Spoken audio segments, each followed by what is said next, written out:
Hey fam, welcome to the show. This podcast is brought to you by Vision by Dreamers, who, by the way, just dropped a new album on Spotify, Apple Music, and all music media platforms, so go check them out. The album is fire.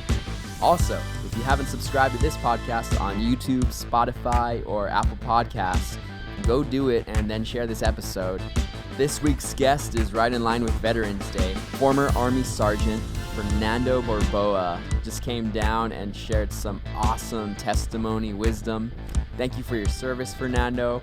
On this discussion, he talks about his military career, his struggles with anxiety, suicide, and how Christ got a hold of his life to help him combat these obstacles.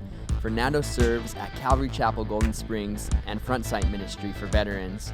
This was such a thought-provoking conversation, so check this out. That's funny, dude. For sure. Well, why don't we get started with prayer, and then we'll dive into it. Yeah, for sure.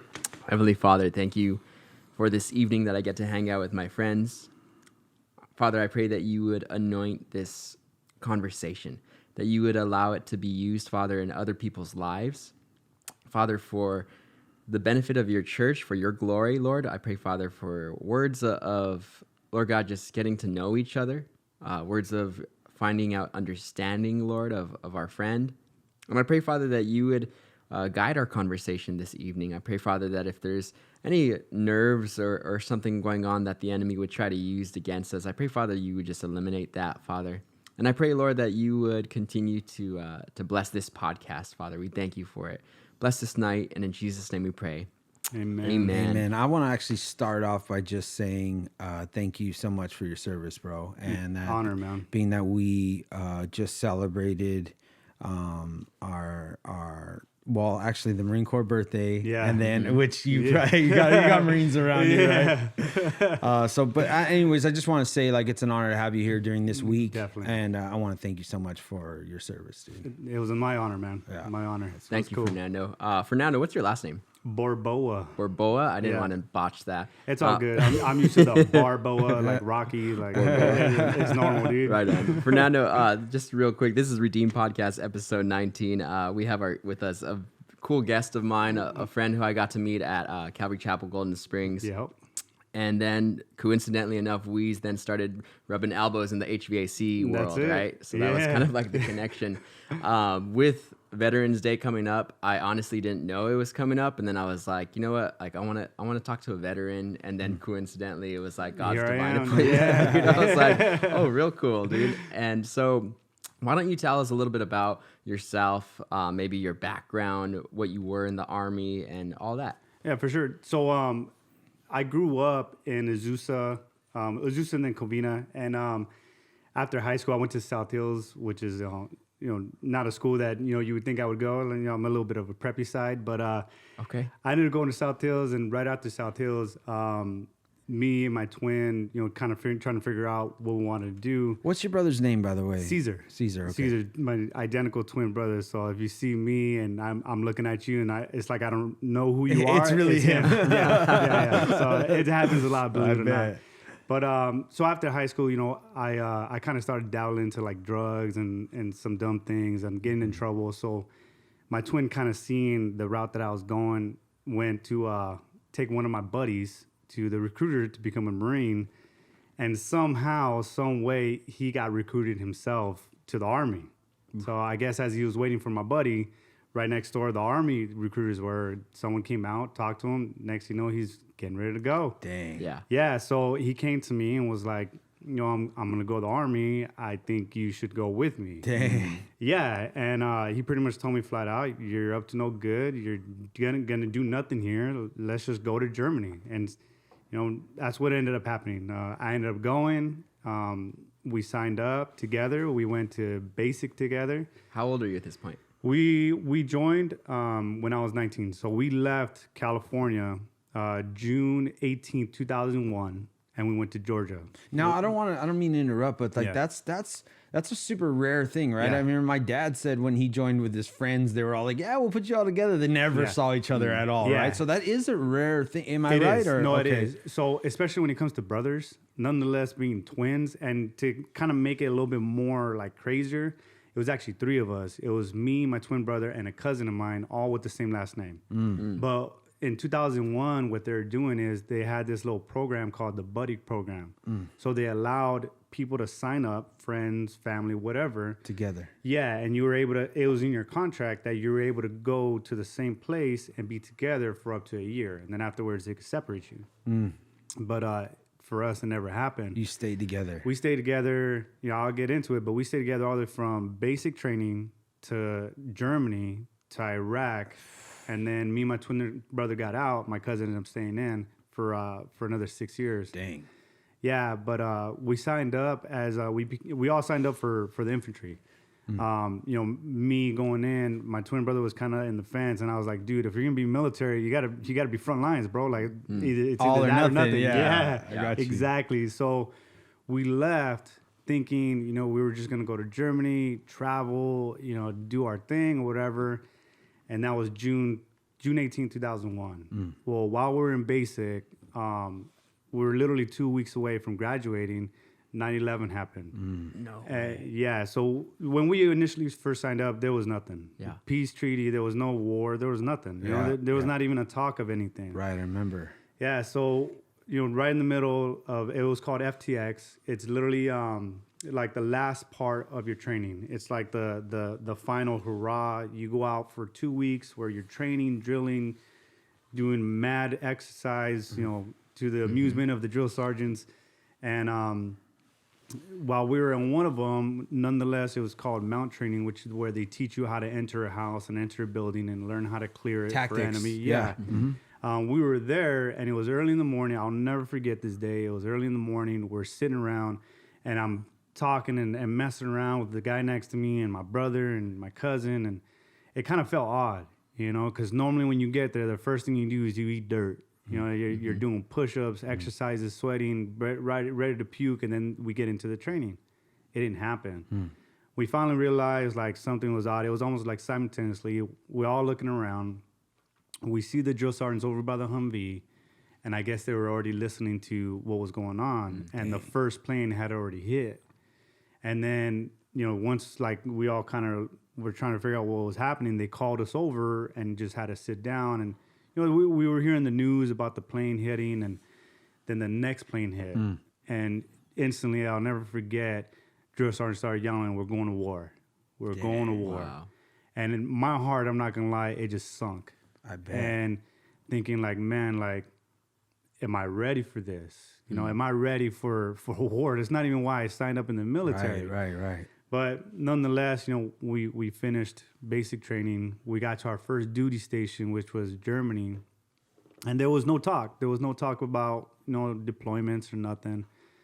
And it was on my 21st birthday, April 26, 2003, when we got orders, we were packed up, we were ready to fly out. Dang. Yeah, so it was on my 21st birthday, they locked us down to where nobody could leave what we call the barracks, which is where you live. It's pretty much like the, you know, just the apartment building for whoever's in that company. We're there, you know, we're kind of saying our goodbyes to the families, and, you know, it was just me and my twin. So, you know, we were there. My cousin, he was married. His wife came down with his son. And, you know, we're all saying goodbye or whatever. This must be like a heightened emotional moment because everybody's aware of what's happening in our world then, right? So at this time, in you know, 2003, the Marines had already came in. They were already in Afghanistan for a good solid, since January. They were already in. Third ID, they already invaded. They did the initial push into Iraq. So they were the first ones in. This was in February. And then we were coming in right after them. So in 2003, when I went to Iraq, yeah, it was fresh. Like there was nothing established. There was, you know, matter of fact, we got into Kuwait about the middle of May, and in the middle of May, that's when we made our long truck into Kuwait. I'm sorry, to Baghdad. We went straight into the city. And from day one, it was just, you know, something that I've never seen before. You know, third world country. You know, I've been in certain parts of Mexico where it looks kind of crazy. This is different because it's the whole country. Well, our first night there, we slept in, a bombed out building, no walls. We had no water, no food, just the stuff that we brought, which are MREs. We're just there, trying to figure out what we're gonna do next. We started getting trained on the area that we're in, and after that, it was just all out mayhem. Nothing was established, so we had to reestablish the schools, the police. We trained the army, the Iraqi army. So my first tour, man, it was nonstop, just mayhem. What's that like? I'm just curious because my natural curiosity comes up when you say that. What kind of response do you get from people that you're there, but you're teaching them stuff, but you're also there not fully invite, right? Yeah. So what kind of reactions are you getting from people? So what? All honesty, I say 75 to 80% of the Iraqis when we were there, they loved us. They loved the fact that we were there because of the stronghold that Saddam had on these people. I mean, it was nuts. The stories that I heard of, their cars driving past the cities, they see somebody and they would snatch them up, and their family would never be seen again. Dang. We had an interpreter who told us one time, his mom and dad were in the marketplace, and I guess his mom was real beautiful. So one of Saddam's sons came through, seen her, took her, and they never seen her again. Gosh. Ever, to that day. And he was only a little kid at the time. And when we were with him, never saw her again. Never again. And it was a common thing. Just power, just do whatever they want. That's it. So when we got there, I got you. We had that love, but we also had hate. Got you. Not because of what I looked like or my skin color, but it was because of the uniform that I wore and the flag that I wore on my shoulder. There's a lot of brainwashing, right, for a lot of people as to what America is. Exactly, and the Taliban at the time, they didn't have such a strong hold on the people.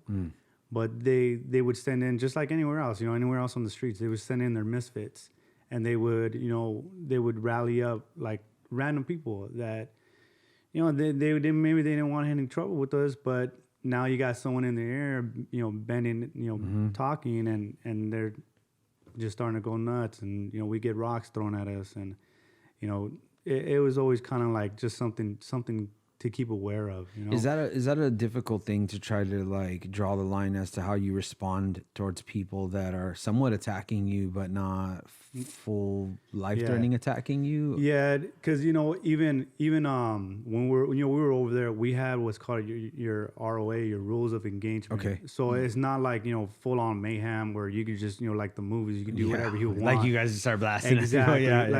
You even if you had that point where people are throwing rocks and someone could sincerely get hurt, you still, you could only do so much. And majority of the time we would just kind of keep trucking as long as nobody was firing at us or, bombs are going off or whatever. But, yeah, man, it was tough because we'd be in a situation where, when we first got there, probably a month in, there was a school that was an all-girls school, and over there, girls aren't seen, females aren't seen like they are here. They're not even an object. It's just crazy. It's crazy the way that they're seen. So what they're doing is they were taking these girls, anywhere from, elementary age to high school, and they were kidnapping them and putting them into the sex trade. So they put us there to kind of start getting ourselves into the community. So that way they could see that we're not there to take them over or, that we weren't another form of dictatorship, but we were actually there to rebuild and help. So we ended up for a good solid couple of months, my squad, which is a group of 10 guys, we lived in this neighborhood detached from the rest of our company. And that's all we did is we secured the school. There was a couple instances where, guys did try to, take the females and we just, we confronted and took care of whatever we had to do. But, it's just the biggest thing when I tell people about Iraq is it opens up your eyes to the different and new level of evil that can truly just a person can bring out in themselves. I've never seen that kind of hatred even here. You know, like I remember the first time I ever seen someone get killed, and it had nothing to do with us. It was a dispute between Iraq families. Yeah, I just thought to myself, like, how could this be justice? How could this make things even, you know? And it's what it was. One person killed one family member, so this family member came and killed this family member. And the police were telling us, yeah, most likely one of these guys over here is going to go kill him. Like if it was, you know what I mean? Like if you're ordering a pizza, like it's just the way it happens. But you know that brings something that God's taught me. Like I can't speak from the experience. I've seen third world country, but like Africa, like Colombia, but never war torn like that. I mean, Africa had some stuff going on, but nowhere near where I was in the middle of it. But one of the things that the Lord taught me, like when I first got saved, I would hear like Christians say, like, dude, I've seen the bottom, right? And one of the things that the Lord showed me is that depravity has no limit. Like you think you've seen the bottom because you're looking at it in relativity to things that are higher than it. Yeah. But there's always worse. And you know, you'll meet people that like perversion led to disgusting things in their life, and what you realize is that everything is a stairwell, and what happens is you're always one step away from the next stair. Yeah. And so little by little you're just a little bit worse than you were, and it doesn't seem like that much worse because it's one stair. Exactly. But to a person walking into the scenario, you look at a person that's gone so far down that stairwell that you're shocked. You're like, how could you, where in your right mind are you raping little kids or just crazy stuff like that, you know, or like you said, where murder is just doesn't even mean anything. Exactly. It's like, go do that and then have a slice of cake with your family, knowing that you're next, maybe, you know? Yeah, exactly. That's insane. But but I think to people, like maybe to any listeners, you know, there's that understanding that depravity knows no limits. Like we think like, oh, well, I'm never going to become that. But it's those slow steps down the wrong direction that we wake up. How did I get here? Exactly. You know? Yeah. And I mean, it's legit. Like, you know, it took me some time to realize, like, man, these people have been living this way their whole entire life. Like you said, to me, I was a newbie, you know, right. Even though I seen some crazy stuff growing up, like in the hood or whatever. Yeah. But it was like, even that was like nothing. You know, so, there were some decent people in those terrible scenarios. Yeah. This is like, even they had like some sort of standards of limitations to a certain extent. That's wild. These people, like, you know, to them, there was like, what's the limit? You know, like you said, like they lived that their whole entire life. Jeez. To where, you know, certain people didn't even have value. Wow. You know, little kids, they weren't to be heard. They were not even to be seen. They were just an object that was there at the house. Women only could talk when it was appropriate. Yeah. Right. So it was kind of like, in my mind, I was like, dude, like, you tell my mom that, dude. Yeah, for real. So you're like dropped in this other planet, bro. Yeah. Like, so did that like radically change your view on freedom at that point once you see another place that's like so down like that? Yeah. You know, it definitely opened up my eyes to, like, you know, I was teaching in junior high last night, and I was kind of talking about it. And I told him, you know, when I first graduated high school, even throughout high school, man, like, I always wanted to be the flashy guy to, like, you know, have the next best thing. You know, when I learned how to drive, I wanted a car with like flashy rims and system, you know, like that was like, man, like if I didn't have that, dude, like I was deprived. Mm-hmm. And like when I went down there, it's like I told him when I came home on leave, which is, you know, vacation from wherever you're at, dude, I appreciated a toilet.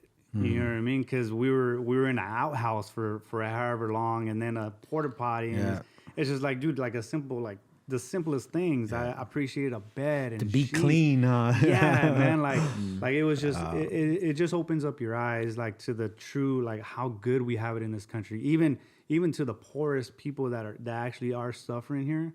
Like, it's nothing compared to like some of the things that they go through over there. People are living in like mud huts. Mm-hmm.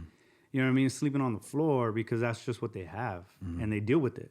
Yeah. You know, while here it's like man, that sucks, dude. I whatever. You fill in the blank. Like, I can't afford this. Like, I'm struggling. It's like, nah, man. So it definitely opens up your eyes, dude. It opens up your eyes to a lot. Dude, like, what was it like there with your brother and your cousin at this point? What was that bond like? So what was cool is that, like I said, they never separated us to the point that they even kept us in the same company, which is like seriously unheard of. And so a company is made up of, it's 3 platoons, which are 30 guys in one group, right? And then you have squads in between, which are normally 10 guys each. And then, me and my brother were and my cousin were in the same platoon. Like, within that same group of 30 to 40 guys, we're in the same one. They just separate us on the points of like, Squads. Yeah, they wouldn't allow us to be on the same squad in case the mission happened. Like, one of us were to get killed or injured. Like, because this is for you to carry out what you got to do and not become emotionally exactly. Because the main important thing is mission first, and it's what we're bred. Like, mission first, mission complete, then we attend to the wounded. Type deal, to a certain extent at least. But it was definitely cool, like, to have them there. Like, we hung out. We brought the house back to where we're at. You know what I mean? Like, it wouldn't be abnormal for me or my cousin or me and my brother to be on guard like overnight for 12 hours. And we're talking about, the barbecue where our aunt like had her dress tucked in the back of her shirt. You know what I mean? Like, the crazy stories. Or like, I remember one time it was me and my cousin, we were on guard, and we were just like making fun of my dad and our uncles, like how they used to dance, and we were copying and mimicking. So it brought like a little piece of home. Yeah. Wow. And like it was like we had our own like therapeutic like sense of me and so it always worked in a circle. Whenever we had a bad day, I would go to my twin and I would do everything I could to make that dude mad. You know what I mean? Yeah. Really? Like, I would just give him all that anger and hatred that I had in my chest. I would lay it on him and I would make him mad. And when he gets to the point that he wants to fight me, I feel better. So then he would go to my cousin and do the same thing to him. And then my cousin to me. So it was always kind of like we were able to get it off, you know? I think biblically you see that as us bearing one another's burdens. Exactly. And not so much once you see the Lord in it, it's not so much that you're the one pushing it on people, but they're actually showing up to take it. Yeah. To literally like not to, that you're forcing it on them. They're actually picking it up off of you. And that's interesting. That's something that we need. You see that even back then before you were a believer, though, you see a human being needs to be able to get this weight lifted off, Yeah. And I mean, because if not, dude, that's the type of stuff that like literally just weighs on you so much that, man, it could tear you up. Yeah. It's really, there's one thing that when we come home and we try to get back into the world that, most people think like, well, what's wrong with you? You don't look hurt. You don't look like, but my scars, you can't see them. You know what I mean? I've swallowed this pill so much that like, that's all I do now. Yeah. And that's why I'm not the same, Yeah. My dad described, how they make you bulletproof in one way, but you're so fragile in another way. He would talk about how here's a guy I never saw cry, right? Until later in life when the Lord set him free from trying to hide it, I know. But yet he later confessed that he was always on the edge of tears. And here was a man that nobody was seeing cry. People, your dad never cried. I've never seen it. And yet he was always on because it busted up, bro. Like he was my dad had such deep issues, bro, that like his biggest struggle, dude, one of his biggest struggles is people telling him thank you. Like, even though he's learned through Christ to graciously accept that. Yeah. Dude, it was poor Rex Wallens. You know Rex Wallens, right? Like one time we were walking out of church because they would say, "Oh, please stand up," and my dad would never stand up, bro. And he's a Marine. Like, it's not like he did his full thing, bro. Like, but he would never stand up, and you don't want that recognition. He didn't want it, bro. Yeah. And it's weird. He'd talk about his double-sided relationship with the Corps because he loved the Corps. Like in our house, there's like the Marine Corps like everywhere, right? But yet at the same time, he doesn't want to be recognized. Yeah. For it, dude. I know. And Rex one time gives him a coin at Golden Springs, like, here, we want to thank you for your service. Like, gave him a coin, and my dad got it, and he looked at it, and I'll never forget. He flips it back to Rex Wall, and he's like, all the real heroes died out there. Yeah. You know, and he just like, and I remember Rex like caught it, and he like looked up, and I was like, I'm sorry, dude. That's my dad's, you know, but we were raised that way, bro, where that wasn't weird to us. We just felt like the world didn't understand. Like, the good thing that we always had is my dad was honest with us. Yeah. And my mom was honest with us. So even though we were raised by a man who carried a lot, we weren't just like blind to like what's wrong with dad. You know what I mean? We just knew, like, dude, that's just the way he that's is. just dude. Like, so but I hear you. I know you, like, I know instinctively that me sharing that, like, you understand like him all the way. Like, you know what I mean? So but anyways, back to definitely. Continue with, like, tell us like kind of the progression in your campaign of like just growing as a sergeant. You know, so when I first went in, you know, when I went into Iraq, at least, I was a what's called a saw gunner. So I was a machine gunner. I was in the squad. I wasn't even into like any kind of leadership position. And then once I got into country, people started, they had what it was called a stop loss on us. In other words, nobody could get in or nobody could get out. Right. So the guy that was in charge of me, he was supposed to have already had gotten out, and like finally when they lifted it, dude, everybody booked, you know. So it left positions open, and they told me flat out, like, dude, you're next, you're it. So, you know, I am as a machine gunner. You know, I used to love this weapon, bro, and they're trying to take it away from me because I'm in a leadership position now. And it was funny because funny story about that, they had to literally trick me to take it away. So we used to sleep with our weapons. Like, it didn't matter where we were. If we were in a building, whether we're sleeping outside, we're sleeping in the vehicle, you have your rifle or your machine gun with you at all times, locked and loaded, ready to go to a certain extent. Yeah, no, I got you. Yeah. But I remember they because at that time they were coming out with these cool new like bodies for them, where they were making them smaller, and you know, it was all more compact to be able to go into these buildings because that's what we were doing. And they told me, like, dude, we got all these new stuff. We want to hook you up. And I was like, oh, cool. And they're like, but you got to bring it into the arms room. That way we could, you know, take care of you. Dirty dogs, bro. I turned it in. And as soon as I turned it in, the arms room, we had it, like, you know, kind of like caged up so no one can go in and take things that didn't belong to them. They threw me back an M4, which is, you know, an AR. And I'm looking at them like, rage. You're bro. like, I'm sorry, honey. They lied to me. I was so mad, dude. I bet. Yeah, but you know, with that, like, it was pretty cool because I was able to let go of that mindset, and now I understood, like, I was in charge of these 4 guys, so I had to be more mobile. And not long after that, the guy that was in charge of my squad, which was my sergeant, he left to go train the Iraqi military for good. So I ended up inheriting 10 guys. So here I was, 21 years old. You know what I mean? Like, which most 21 years old are trying to figure out what their life is. I'm in charge of 18 and 19-year-olds in a combat zone going into, you know, going what we called past the wire, where you left your base and you went right into it. And we're doing patrols, and you know, we're gathering intel, and you know, we're doing our thing. So it was definitely nuts. Yeah. Because it's not something you're prepared for, but it's something that you just adapt. You know, in the military we have a saying that's called adapt and overcome.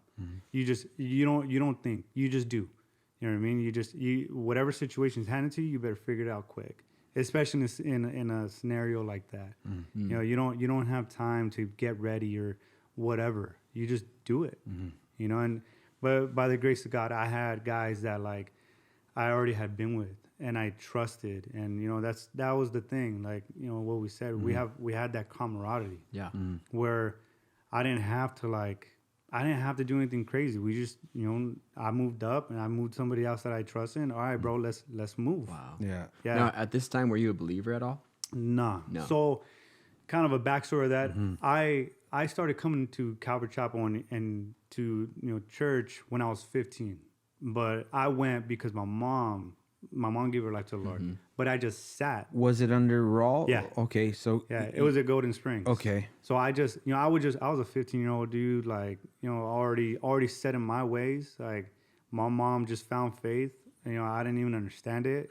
I just understood like the whole Catholic deal. Right. You know what I mean? Like I would, I knew who Jesus was, but I didn't know him. So you weren't really impacted by the message back then? No. Okay. No, not at all. Right. So I'm sorry. No, you're good. And so I'm just curious about something in parentheses real quick, because this like, so there is like the storyline of our lives, right? Like, and I recognize from hearing you talk right now that is sort of the storyline of your life so far, at least. And we hope to dive into more of it actually, but that you were at church, but it wasn't your thing, but now that you are, and you've also established to us that it wasn't, you weren't a believer back then. Yeah. Can you still remember certain times though that certain things were said, or not at all? Like it never. Yeah.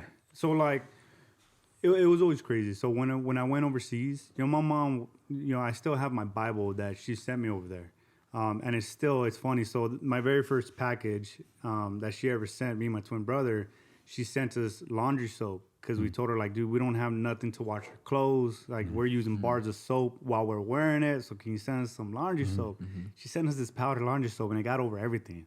Like all the snacks, like my Bible. So I still have the original Bible with the laundry soap embedded in it. You so smell it. Yeah, that's crazy. But so one thing that I always took away from Pastor Raul, even as a kid, is that if you die today as a non-believer, you're not going to be in eternity with him. Right. You're not going to be in heaven. You're going to go to hell.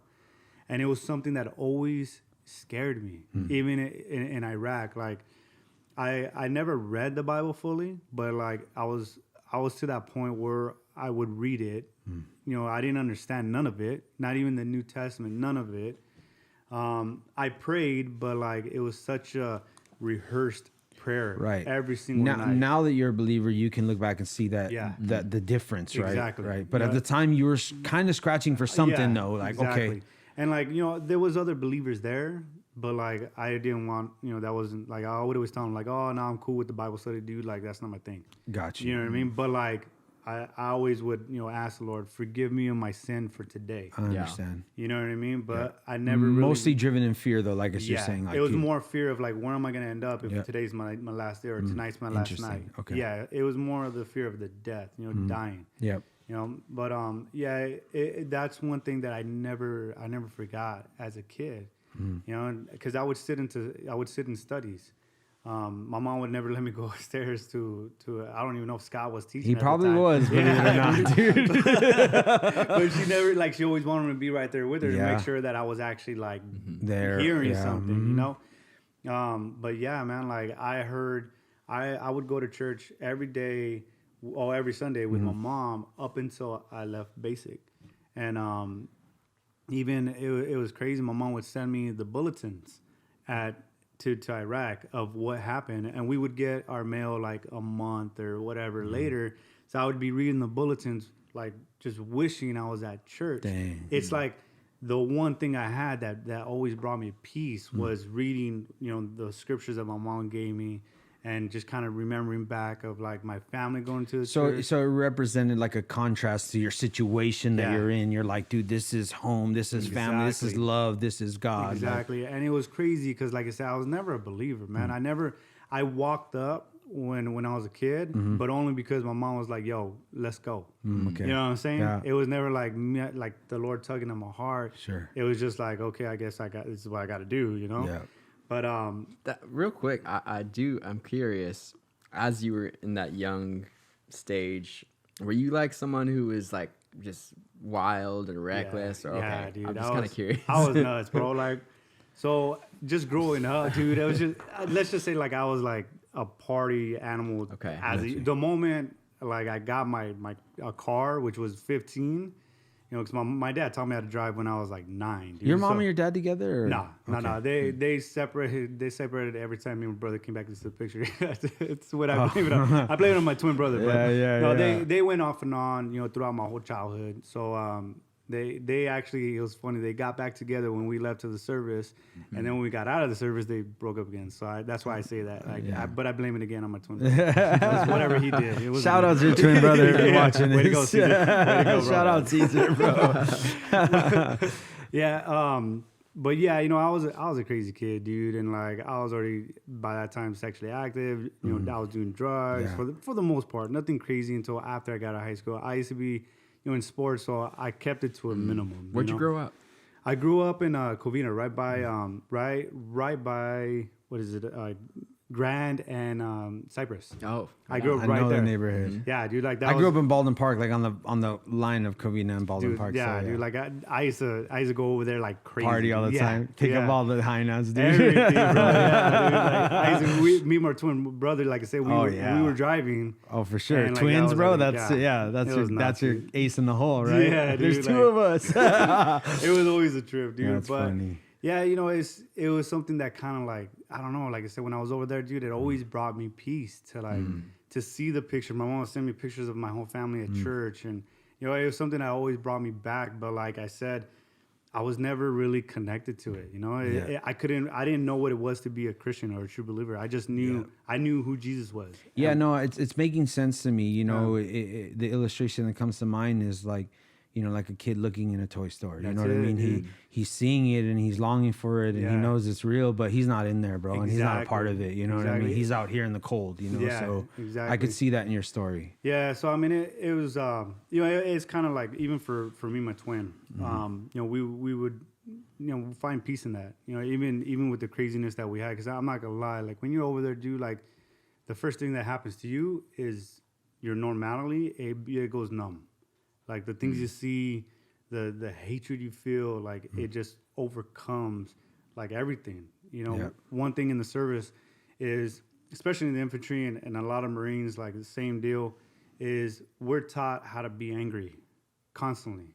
You know what I mean? So that way when stuff like kicks off, you go from being already angry to, rage. Right. And like there's no thoughts, there's no feelings. Like it's just you do what you got to do. Right, and if you can dehumanize people, then they're more effective. Yeah, man. Know? And it's what's crazy, because like I know for myself the things that I did see over there, like dude, you learn to laugh at the things that, dude, it's not even funny. Right. And it's one thing, like I remember when me and my twin brother came home, right, we'd be telling stories, because everybody always wanted to ask, like, what's war about? Yeah, did you you kill anybody? Yeah. The worst and like, question.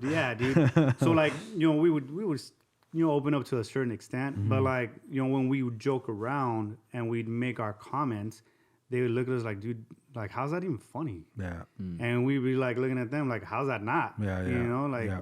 So you kind of there's a weird psychology behind people that, it's a way. I see it in police officers too, in certain cases, where it's like making things that truly affect the human soul insignificant for the sake of, now I don't have to bear that, because it's just like it's just the way it is. It's the way it is. Yeah. It's if you like, again, dehumanizing it makes you be able to carry on, like instead of sitting there lingering like other people, you have a sense of humor. Instead of being a bleeding heart over it. Also, I would imagine that now as a Christian, there's probably a tremendous amount of compassion you can have on a person whenever people get like, you see this a lot in politics and stuff, where someone gets really burned for something they said once, or you see like actors or directors are just like, dude, here's footage of him saying this.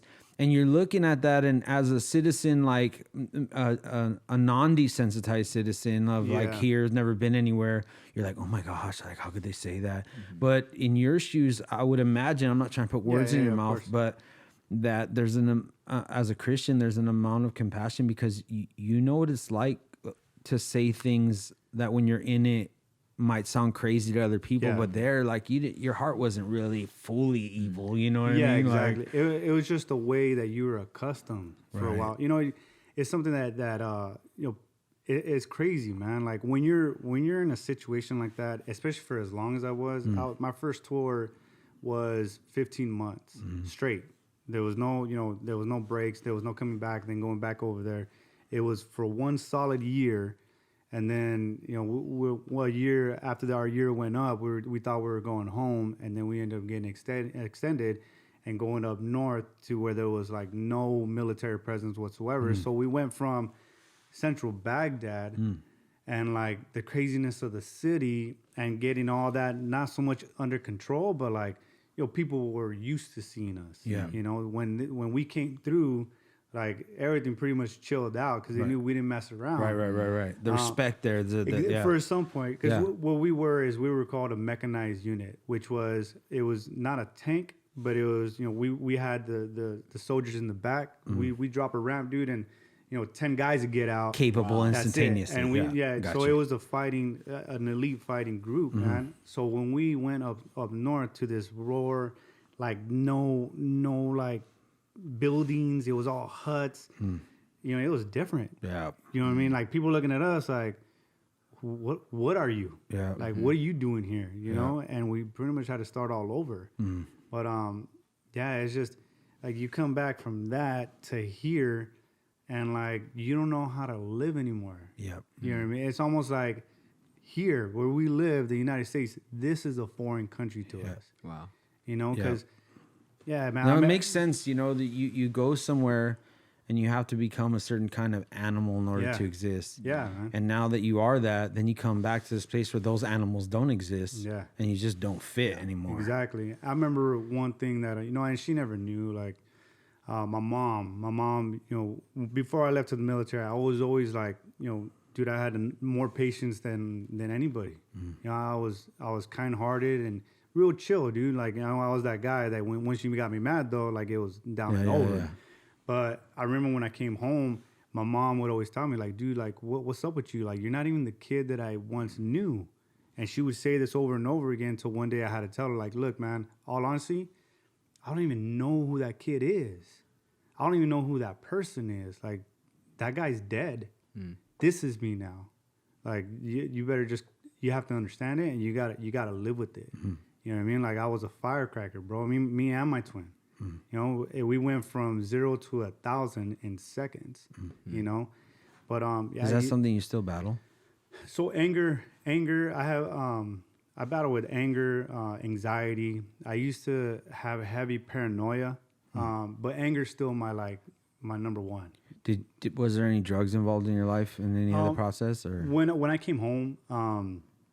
I left the whole drug scene just in general. Once I got into the service, there was an incident when I was in that someone had shipped me over some stuff from here, some meth that I used to deal with back in the day, and you know, when I got to that point where I was like, all right, what do I want to do? You know, I kind of left that side behind me, but alcohol was like my thing. Okay, got you. Drinking beer, like that was it. I understand that one. I have some good friends of mine that have had history with like hard drugs, meth in particular, and alcohol always is like, it's completely damaging, but it's the safer, like, well, I'm not gonna be a meth addict, but a drunk, like I could roll like this, like you still, you know what I mean? Like, and what's crazy is like, I remember when my brother first got home and we got out all together.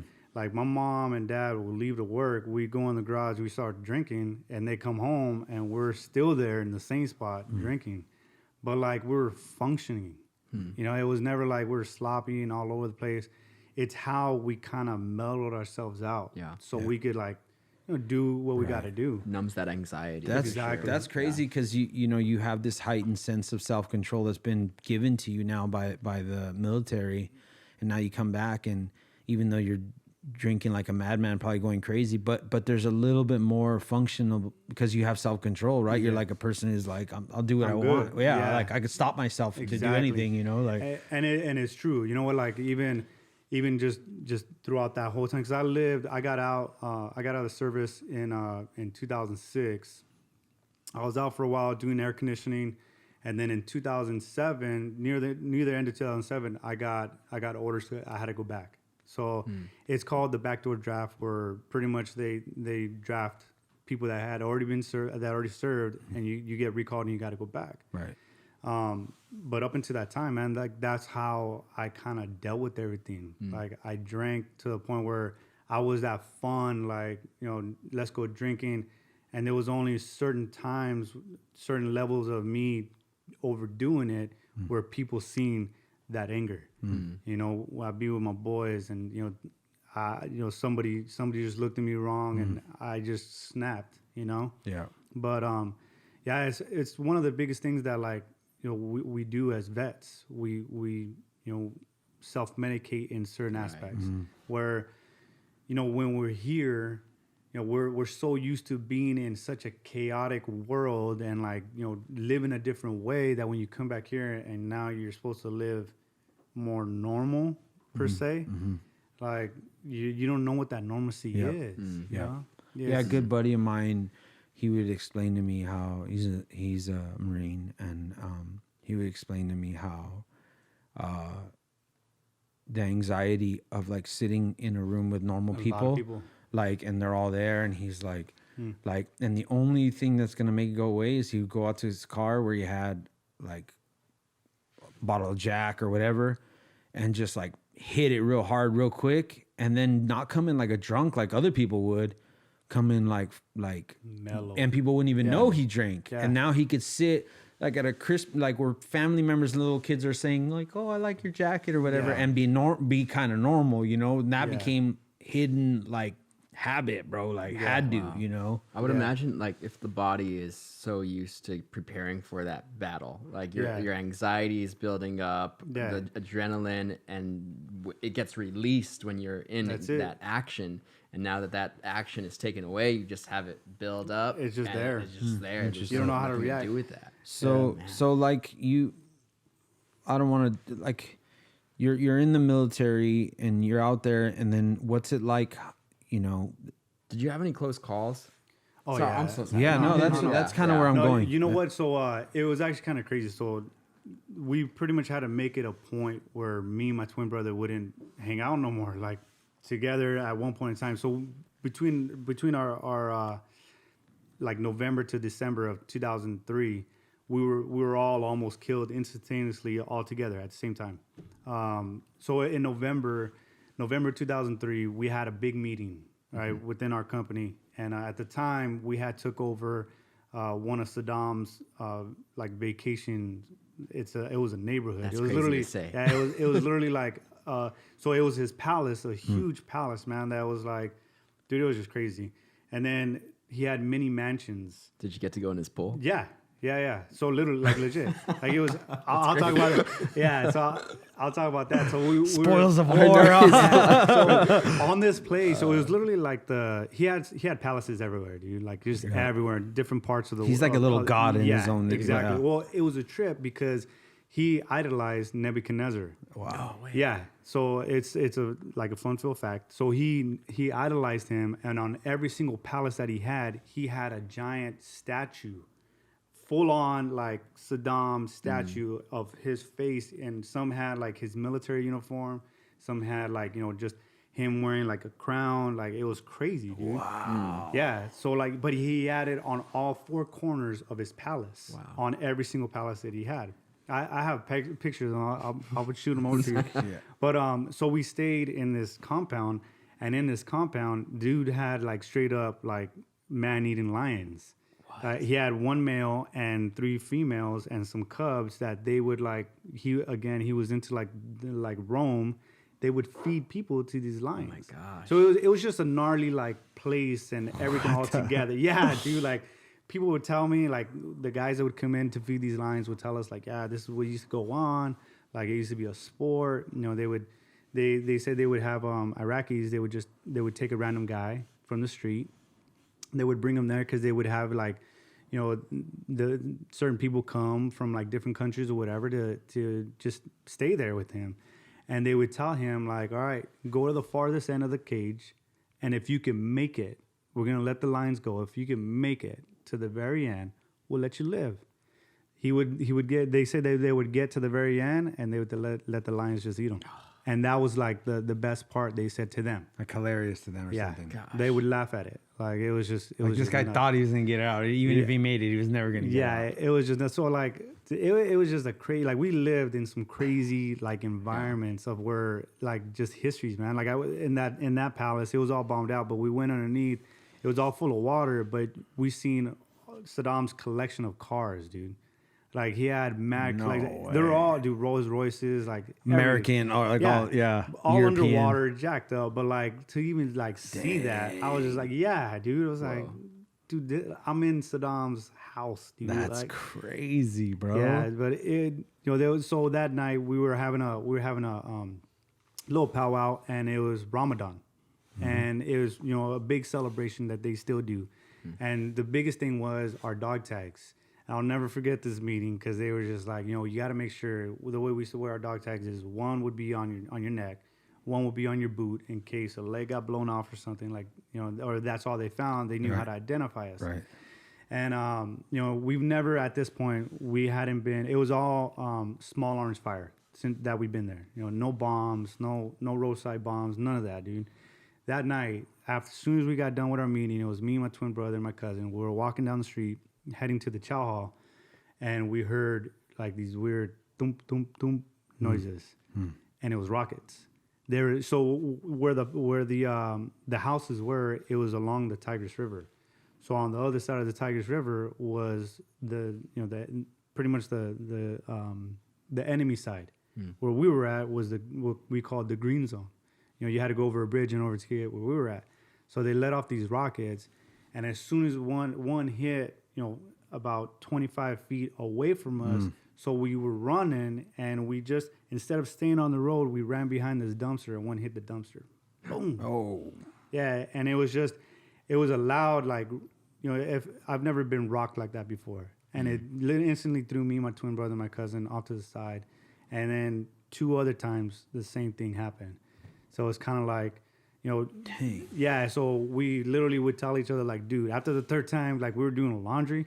We're like, yo, bro, like, we can't kick it no more. He's like, you guys, it's only 2 per limit. Dude, right? Like, this party can't be full. But yeah, there was a lot of close calls, man. One, I shared in a video that we did for Frontside. One of the scariest ones that we ever experienced was we got tasked out to go help out some tankers that were in a different part of Baghdad that we were. They were the tanks that they had, they weren't as mobile as what we had, so they were really getting hit pretty hard. We went in, and day one, the moment we got there, a soldier got hit with a rocket, and it was just mayhem. Well, we got intel that that the Taliban was supposed to be coming down this certain road, and we posted up, kind of just waiting them out. Little did we know, they already had us pinpointed. Like, our position was already, they already knew where we were at. They knew where we were at. Someone in the village already had told them where we were at, and within it was all quiet. It was dead at night, and then instantly we just started getting rained on, and it lasted, for me at the time, it felt like it lasted forever. But we were just getting rocketed to the point that I tasted the gunpowder of the rockets. Oof. But at this point in time, they had moved me from being on the ground as ground pounder is what we used to call it, to onto a vehicle as a gunner. I was a gunner on this vehicle that shot 25 millimeter rounds, which were pretty huge. And I remember my twin brother and my cousin, for the first time ever, were in the back of my track, and we're just setting up an ROP, which outlooking position, waiting for the enemy to kind of come. We kicked them out, and it was a flat land, and we just told them, like, just get out there and just wait until our signal or whatever happens. And then when everything started going off, that's all I could think of is my twin brother, my cousin, and my guys. They're all out there, dude. They're out there with no covers. We had, like I said, it was all dirt. There was flat land, mud, and I popped myself above the hatch, and it's just like for some point where you see in the movies, all it was flashing lights everywhere from the rockets just going off all around us, and all I seen with what I thought was bodies, laid out. And I didn't know if one of them was my brother, one of them wasn't, one of them was my cousin, one of them wasn't. And I mean, even B, like all these guys, man, like we all in a sense grow up together, you know, as a family. You know, we go to the field together, we live together, you know, we take classes together. Like there's a brotherhood regardless, you know, even for the guys that you don't like and you can't stand. Yeah. You're still willing to take a bullet for that dude. You know, no questions asked. If he gets hit, you're going out there, you're going to get him. Like it's just the way that you're bred. It was one of the scariest moments of my life because I didn't know, but my twin and my cousins, they started rolling under the Humvees and they were, you know, kind of getting into ditches, just digging holes to kind of protect themselves wherever they could. But yeah, there was a lot of like just crazy moments, man. Like, just different aspects. Is that something that carried with you? Like, oh yeah, dude. Like, even not just with my twin and my cousin, just my brothers, man, my other guys, dude. Like, just the craziness. Yeah. There's a picture at Frontside where I came out and covered Time magazine, and they have it up there, and I'm looking up, and people always ask me like, "Well, what were you looking at?" And I was like, "Well, we're looking for snipers." You know, we were on a mission. Where you remember when they had the deck of cards? Mm-hmm. Well, we were looking for 8 guys from that deck of cards that were living in one building, and it was pretty much like a best way to describe it. It looked like a building that you see in New York, tall, many floors. Like, so it was supposed to be a 24-hour mission, and kind of like Black Hawk Down, it ended up being almost 3 days. Mm-hmm. And within that time, you know, once you're there in one position for more than, you know, 24 hours, you know, there's so much that can happen. You know, like it's literally one of those that when you're doing a big mission like that, you gotta, you know, SWAT team, dude, you gotta get in, get out before like anybody could come out and retaliate. Well, going into the 3rd day, man, we started getting a sniper fire, and you know, by the grace of God, no one got hit. But you know, it's the scariest moment when you're, you know, the buddy that you used to go out and hanging out with, standing right next to you, and you don't know whether he's going to have his face in the next couple of minutes. Yeah. You know, so there was always like some sort of, anytime you left the wire, dude, anytime, it didn't matter. Even if it was a routine patrol, there was always some sense of, man, I wonder if I'm going to make it back tonight. Yeah, right? You just live looking over your shoulder. Yeah, you just never knew. We literally lived minute by minute, because you just didn't know. You didn't know if Sanchez was gonna come back, or Crespo, or my brother, or my cousin. You didn't know once they left that wire if they ever you're gonna see them again. And it's kind of like the reality that hit your head. Like I just never knew, you know. And I always accepted, as morbid as it sounds, I accepted my brother being killed. You know, I already had grieved. I already had accepted it, so that way in my mind, when it happens, I'm going to keep pushing on. I have to. Like, I need to finish what I got to do, you know? If my cousin got hit, I already grieved in my heart for him. You know, in my heart, like, we were all already good as dead until we hit stateside. Wow. Yeah, it's just the way the mentality, like you said earlier, you got to get in this mentality of just detaching yourself from everything. I detached myself from my family back home, from my parents, my sisters. You know, I detached myself from my twin brother and my friends there, to where if they died, man, it's gonna hurt. But I still got however many months to go. Like, I still got to complete the mission, you know. So yeah, God was keeping you, protecting you that whole time. That's so awesome to see that before we become Christian, God still has a plan, and He's sovereign over that whole time period, and to keep your brother, your cousin with you safe that whole experience. Like, that's like, to me, those are like those miraculous things. I mean, obviously the world will take it for granted and be like, hey, it's war, people live, people die. But I see just the hand of God preparing you, your family. For where we're at now. So tell us a little bit about your transition from being in the Army to then becoming a Christian. Yeah. So it's what I shared about at that men's breakfast. So in 2007, I was kind of going through like the lowest of the low of my life, you know. I drank, like I'd be around people, but I wouldn't be connected with people. Even my twin brother, like to a certain point, we didn't talk about like what we saw over there, what we did over there. Like, it was like it never happened. So it was never something that I got off my chest. And in 2007, I decided I wanted to kill myself. Now, like, is that something that slowly started to brew inside of your head, like little by little? You know what? It was something that like, when I got out, like there was so many times of like my having rages and being angry and like seeing the disappointing or scared look on my sister's faces or my mom's faces every time I blew up, and you know my pops looking at me like, dude, what's wrong with you? You know, like you start to feel like a burden to your family, and in your mind, you kind of just make it seem like, how can I put it? It'll be better. They'll be better off. Like they don't have to deal with me no more. You know what I mean? They'll be so much happier without me here, and that's, in a sense, why a lot of vets do commit suicide, because you know we feel like burdens to our family because of the issues that we do bring home with us from war or, you know, whatever. Yeah, like the reality of you hurts people, but the memory of you people love. Like when you're gone, they're like, we love you, we miss you. And then when you're here, you're hurting people. Exactly. So it's like, let me just become a memory, you know, it'd be better, you know? Yeah, man. So in 2007, I wanted to off myself, but, you know, being that my twin brother was, you know, we were living together with my mom in Hacienda Heights and my dad, I already knew like 9 out of 10, if I do this right now, like, dude's going to walk in, he's going to find me, he's going to do the same. And in my mind, I was like, dude, I can't do that to my mom.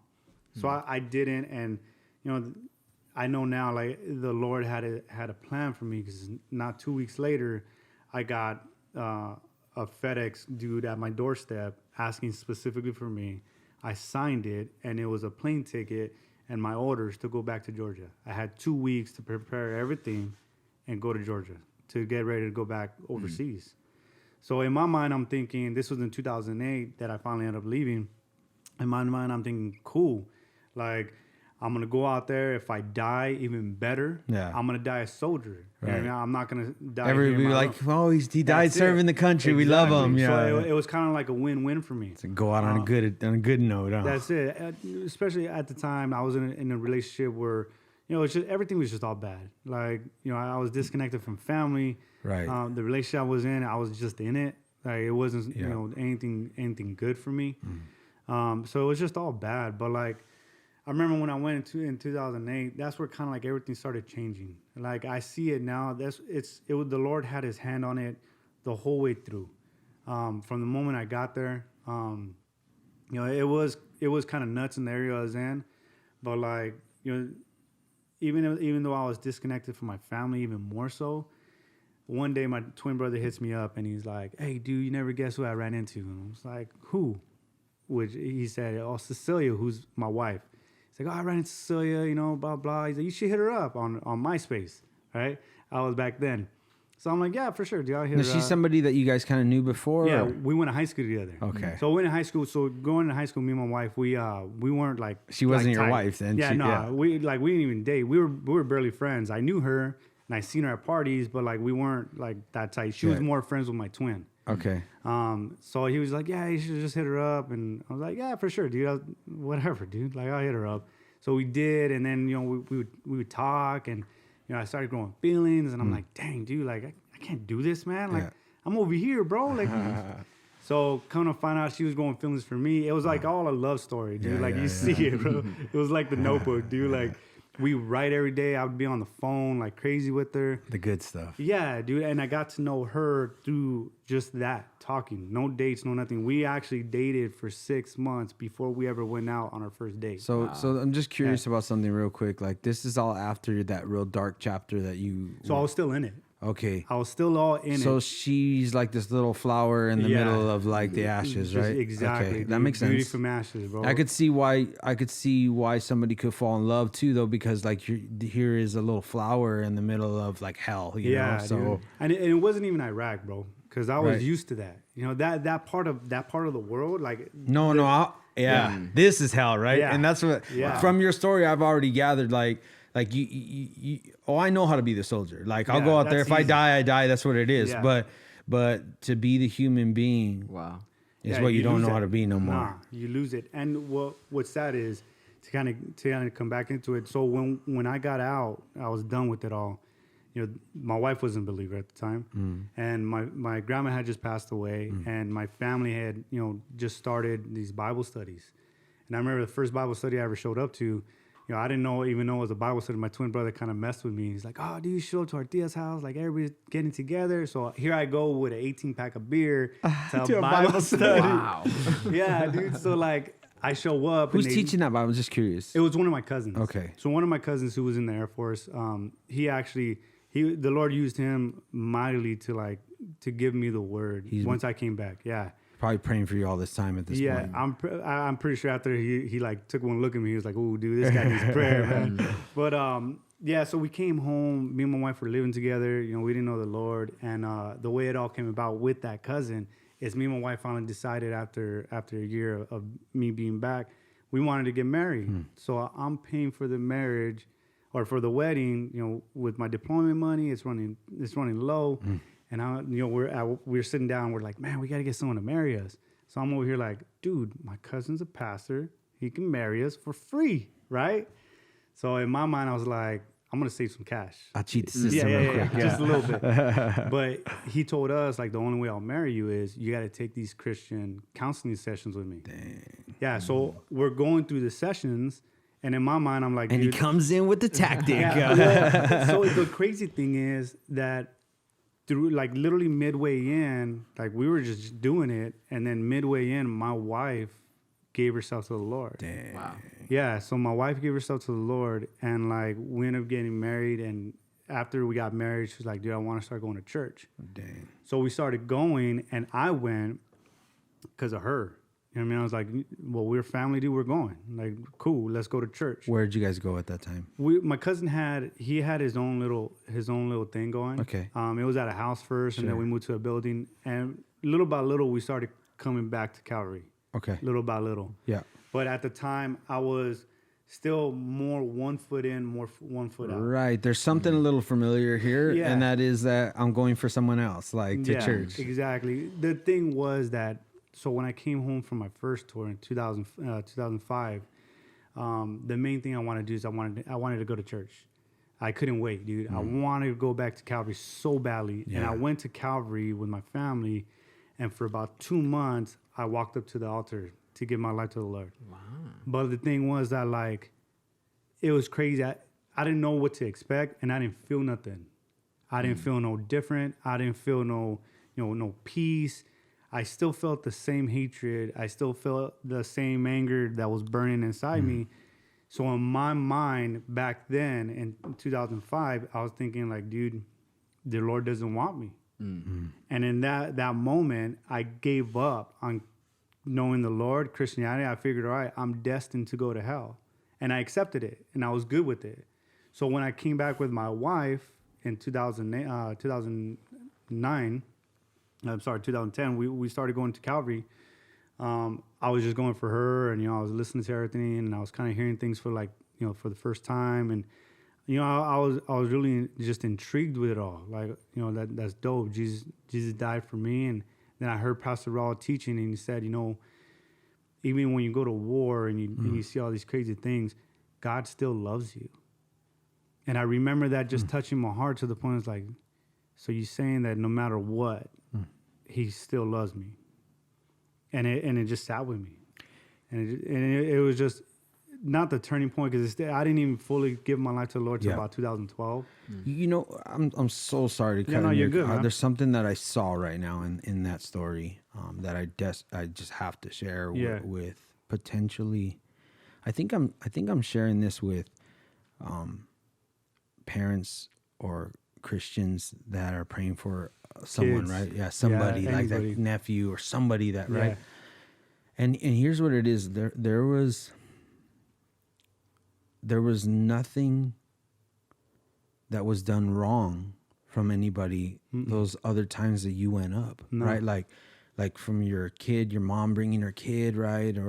Or like all those times that you go up, right, to the, but here's what I have to, like what I see, bro, in your story, that's almost like revelation to me even right now, bro, to be honest with you. And that is that we always think that we can create a scenario that will save people. But it's Jesus who saves people, bro. Like, and so we obsess about closing the sale with getting someone to say the prayer, or like, I got to get him to come here or go up, or I got to get him. And at the end of the day, what people need to know, bro, what they need to know is that whatever degree you love somebody you're praying for, you want them to get saved, whatever degree that you love them, Jesus loves them more than you do. And his timing's better than your timing. Like we can be so obsessed with getting somebody to go and make that decision that we're actually obsessing about something that's not really the main thing. Yeah. Because at some point, as we lift people up, God hears our prayers. But most of all, God loves that person. Yeah. And his timing, bro, like he sees a person's life and he knows that I can hit him here, and it's not going to be until this, like this chapter, this season. And so I just want to encourage that mother who's been praying. It's not on our terms. Like it's not that you didn't say it. I should have invited him more. I should have pressed harder when he was there that one time. Why didn't I say you should just go up? Or because the truth is, bro, that you like. Here's a perfect example. Like how many times, bro, your mom when you were little, like going up all those other times, right? And there's nothing that it's not that the song wasn't right or the message wasn't clear. Nope. It isn't until God does it, bro, in a person's heart. And so I just feel like that's some area that's not all of us, but some Christians are getting a little off. Like not like I see a problem in the church, but I'm just saying like in certain mentalities, it's like we obsess over making something happen. Only God could do that, bro, in a person's heart. So for sure. And look how dark it got before that, where he believed that he was destined for hell. Yeah, that's what I think that's something I personally had that thought in my own life at a certain point where I felt like I thought I committed the unpardonable sin and that it was a lie from the enemy. So there was a portion of my life where I just accepted the fact that I was going to go to hell. And I think if there's people who might be listening to this who aren't saved and they feel like, well, that's me. Like I'm that guy who's already accepted the fact that I'm going to hell, that God can still work and that God can still redeem you and that he loves you and that he has a plan for your life. And we see that with you. It's just crazy, man. Like, because I know back then, like looking back at it now, like I was going up for the wrong reasons. You know, I didn't want to go up to know Jesus. I wanted Jesus to take away, you know, everything that I was dealing with. That's crazy. You know what I'm saying? I wanted to be one of those guys that came up to him and was like, heal me. You know what I mean? And so I could walk away. Type deal, you know what we read about in the New Testament. People would bring the lame and he would heal them and they just take off, you know. But like you said, man, I had to still go through some stuff to fully understand, like, dude, I'm not gonna make it on my own, you know. And that's what it came down to. That like I got to this point where in 2012, I was still drinking, going to church, and you know, I had been battling with these wicked, like, dizzy spells and headaches, and I went to the VA. My wife finally got me to go to VA to kind of start getting checked and everything else. And it took about almost 2 years. I started going in 2010, and in 2012, they finally did a CAT scan on my brain, and coming to find out from one of the many explosions, I had what's called a micro brain hemorrhage in the back of my head. And from all the years of drinking, I had a blood puddle back here, which was causing like all these issues. And the doctor had told me flat out, was like, dude, either you quit drinking or you're gonna die. That was like, he's like, I can't put it to you no simpler. Like, either you quit or you're gonna die. Because even when he was telling me like, oh, well, you gotta knock that out, it's like, well, how about if I just drink like every now and again, or on the weekends, or on this, or on that. And he just looked at me, he's like, dude, you drink, you die. Like, that's it. And I remember I was going at the time to ITT Tech, and me and my buddies, it was when the Lakers had won. It was back in, I think it was like 2012. They had just won, dude. So me and my buddies, we had ditched school. We went down to their house, and we were drinking. And this was already like, you know, a couple of weeks after I found this out. And I'm sitting there and I'm drinking a beer with my friends, and I'm just thinking like, man, what's it gonna take? At the time, I have 5 kids now, by the way, but I only had 3, and they were coming to my head, and I'm like, man, dude, like, am I ever gonna watch my boys grow up? Am I ever gonna see my daughter, you know, walk down the aisle, all because of this? And I literally in the simplest way, I said, you know what, Lord, you want to take this from me, dude? You're going to have to take this from me because I'm not going to stop. Yeah. Just like that, I'm not going to stop. So I took another swig and I just seen white. Like in my eyes, I got this wicked headache, dude. My stomach turned. And in my mind, I was like, dude, like this is it. And for me, again, like before, it felt like it lasted forever, dude, but it was only a couple of seconds. And I just started tripping out, dude. And I'm like, what the heck? Yeah. So I put that beer down, dude, and I'm talking to my friends. I grabbed another one. I, opened it up, and I took another swig. Same thing happened. And it's like, I was 29. That was right before my 30th birthday. And what's crazy is, so me and my twin brother had planned it out, dude. Like, we were going to throw the big bash for 30. I had gave him like $250 for the dirty 30. Yeah, dude. So, like, right then and there, it was in the beginning part of April. I decided, like, all right, that's it, dude. I'm not gonna drink anymore. And it was, like I said, the little things that the Lord had to, like, he had to just show me, on his terms. Like, all right, dude, you want to keep messing around? This is the outcome. And it was just been like that, with my anger, the biggest heartache as, just a person that battles with anger issues. You don't even have to be a vet. You just, someone that battles with anger issues. Being a parent, dude, the worst thing in my life is seeing fear in my kids because of me. And I've seen it way too often, at least in the past. I've seen it way too often, more than I even like to even recollect. Fear from my kids because of me getting angry. You know what I mean? And there came a point in my life where I just said, all right, Lord, like, I need you to just help me get through this life. Not this day, not this month, but this life. I still battle with anger issues. I still have anxiety. I still have paranoia from time to time. I still got all my medical issues, dude. But like every day, I gotta rely on the Lord to get me through that. You know what I mean? I can't start my day without Him because I already know what's coming. Like, you know what I mean? I still have the depression, the suicidal thoughts, like, and it's just another type of battle, bro. And I'm pretty sure, like, whoever's out there, they go through their own deals, like, again, it's not just limited to vets. Like, you don't have to go to war in some country to understand what I'm talking about. Like, how many times have you gotten angry behind the wheel? You know what I mean? Like, and it's just that crazy, man. Like, the Lord had to, like, really, like, just show me. And whether it was, the possibility of not seeing my kids because I was drinking way too much and I wouldn't give it up, or that one night that I saw a fear in my kid that still haunts me to this day, or my wife getting ready to just pack up and take off because of the way that I acted. The Lord allows these situations, at least He allowed it in my life for sure, that I know, to just, let me get that change. If I would have just came and said, all right, Lord, here I am, take me. For all I know, dude, I would have like been all in and then just took off. I wouldn't have lasted.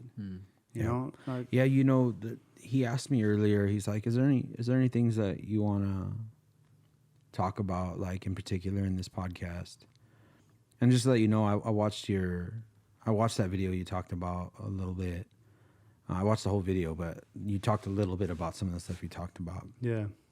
And I was immediately drawn to you because of something that I relate, not military wise. That stuff I kind of understand, not personally, but because of being raised, and I just lived with. It's like if being like your kid, like, like I got to see how God's hand can protect children, regardless of how jacked up their dad is. And I don't mean my dad wasn't like doing crazy, but like just he was damaged goods in a way, But what I'm drawn to is it seems to be, and I don't think it is just two stories. I think a lot of people are a blend of, there's a lot more gray area in these in testimonies than because we kind of conclude, right? We look at our story and we see like what we did and we see what God did, and then we're like, oh, that's kind of like I fall into this category, and then we tell our story as such to that, right? But your honesty about your story is like, it's these moments where God's like, showing up in your life, even though you're not responding to him. And there's not this just like, you know, there's times you go up at altar calls but mostly what I'm getting at is what I was drawn to is I can't relate to the story where you're all good now. Now, I know even Christians who have that testimony, they'll share with you. I'm not saying I was all good, like they didn't sin again, but there's the delivery story emphasized for people, right? Yeah. And I remember as you were talking, there were things vices in my life, bro. Like depression is one, like a cloud that follows me my whole life, bro. Like, you know, I was 7 years old. My mom got cancer, like, and like being introduced to thoughts that I never thought about as a kid. And then I was like forced to watch pornography as a little kid, and like forced, like locked in a room, and like they made me watch it. And it was a friend's uncle that was forcing us to do it. And then I believe his intention was because eventually then he's like in the room watching it with us. But then he got caught before anything happened. Right. My buddy's mom found out, and like it got all crazy and all that other stuff. But nonetheless, before I even had the interest to like hold a girl's hand, there was all this like imagery, like just bleeding right in my. So then there was like, I felt like a sicko, right? Even when I was choosing not to do bad things, it's just like all these ugly wants, you know? And I'm just jacked up, you know? And so one of the things that I always felt like even back then was like sitting next to normal kids, I felt like the one who's got like a sickness inside, you know, like just all this ugly stuff like in my head. And like I remember the first time I ever held someone's hand, like, but also simultaneously these ugly thoughts, and yet I'm barely experiencing butterflies, you know. I'm barely, like, so that was all backwards. It was all messed up. Yep. And one of the things that by my nature is I always seek like approval that has something to do with like my dad, that kind of stuff. Like I'm not gonna get deep into that, but because this isn't my podcast, bro. but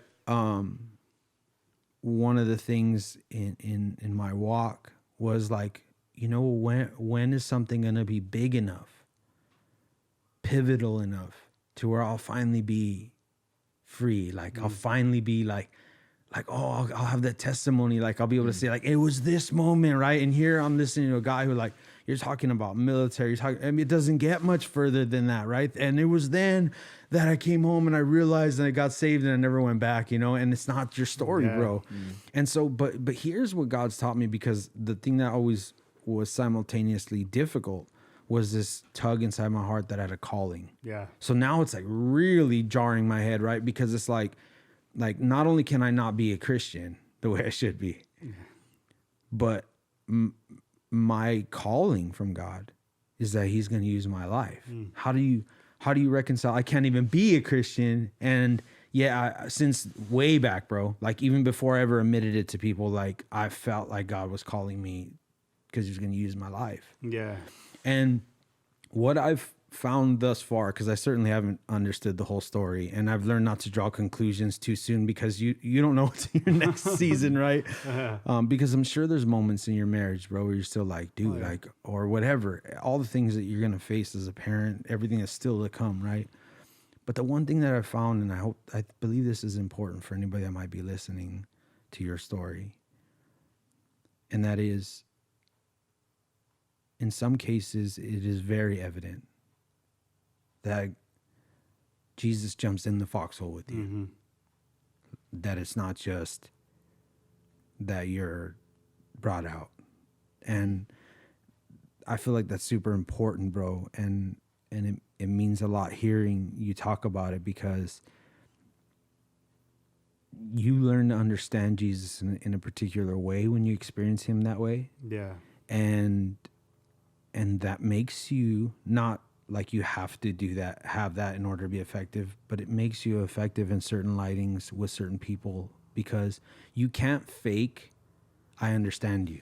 Yeah. Right? You can't fake that. Like you can't make yourself a person who understands people, you know, and the Lord's really taught me that, like with my marriage, you know, like he didn't give me the easy marriage so that I could tell people how good he is. He gave me the difficult so that, here's what God really dropped a bomb the other day, bro. I'll share it with you.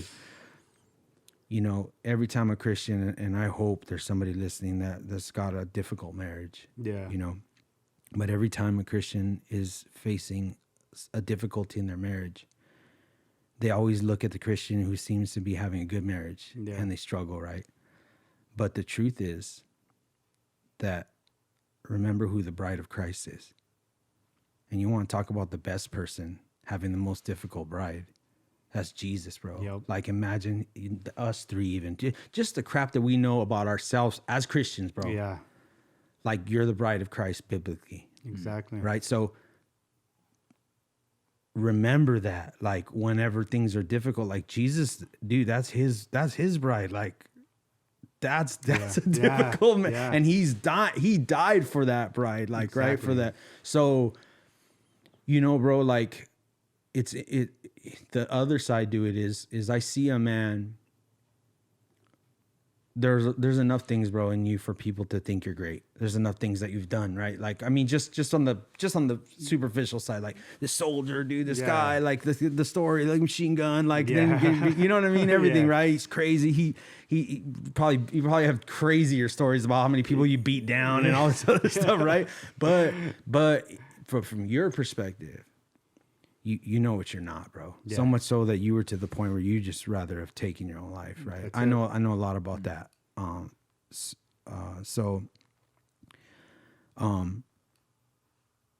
But that's where God keeps a man humble. Yeah.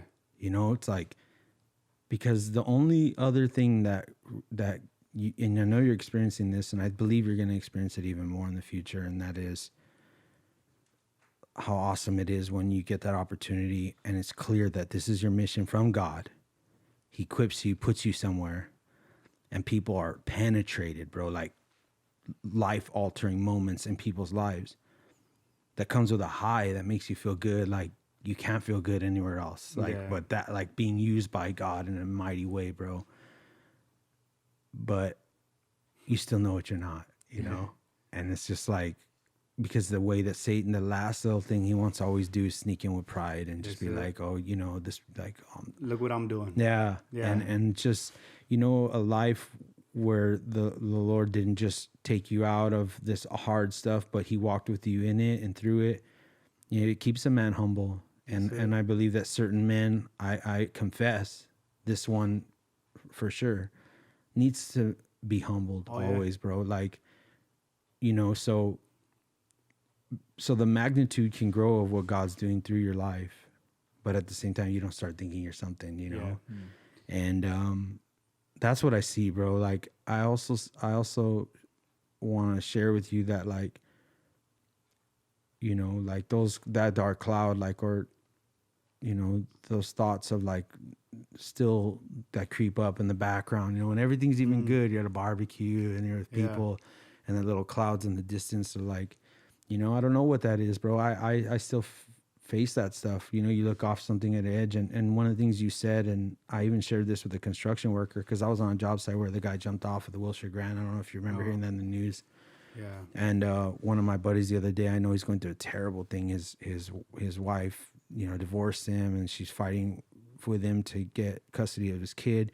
But simultaneously, he's fighting to get custody of his kid. But when his kid's with him, he's like drunk and feels like a bad parent. So he's like, dude, like, why am I even fighting? I'm just fighting to win something that my son's probably better with his mom. Like, and so he's facing all that. And then one day we're standing at the edge waiting for the man lift operator. And he looks out the edge and I see it, bro. Like I see it, dude. I'm standing there and I look at him and he's like looking off the edge. And like, man, it was so crazy.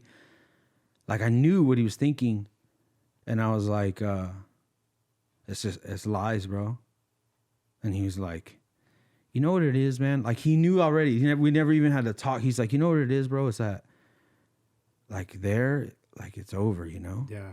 Like it's just like, yeah, like, I don't have to be a good guy or anything. I'm just, and I'm looking at him, dude. And dude, I'd never been more pressed in my life to just tell somebody like, look, you know what, dude? Like, I understand, bro.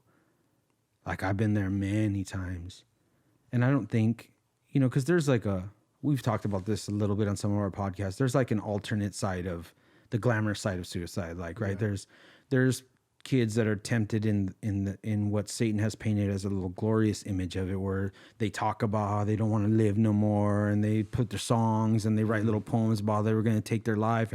But that's a little different than when somebody really carries that.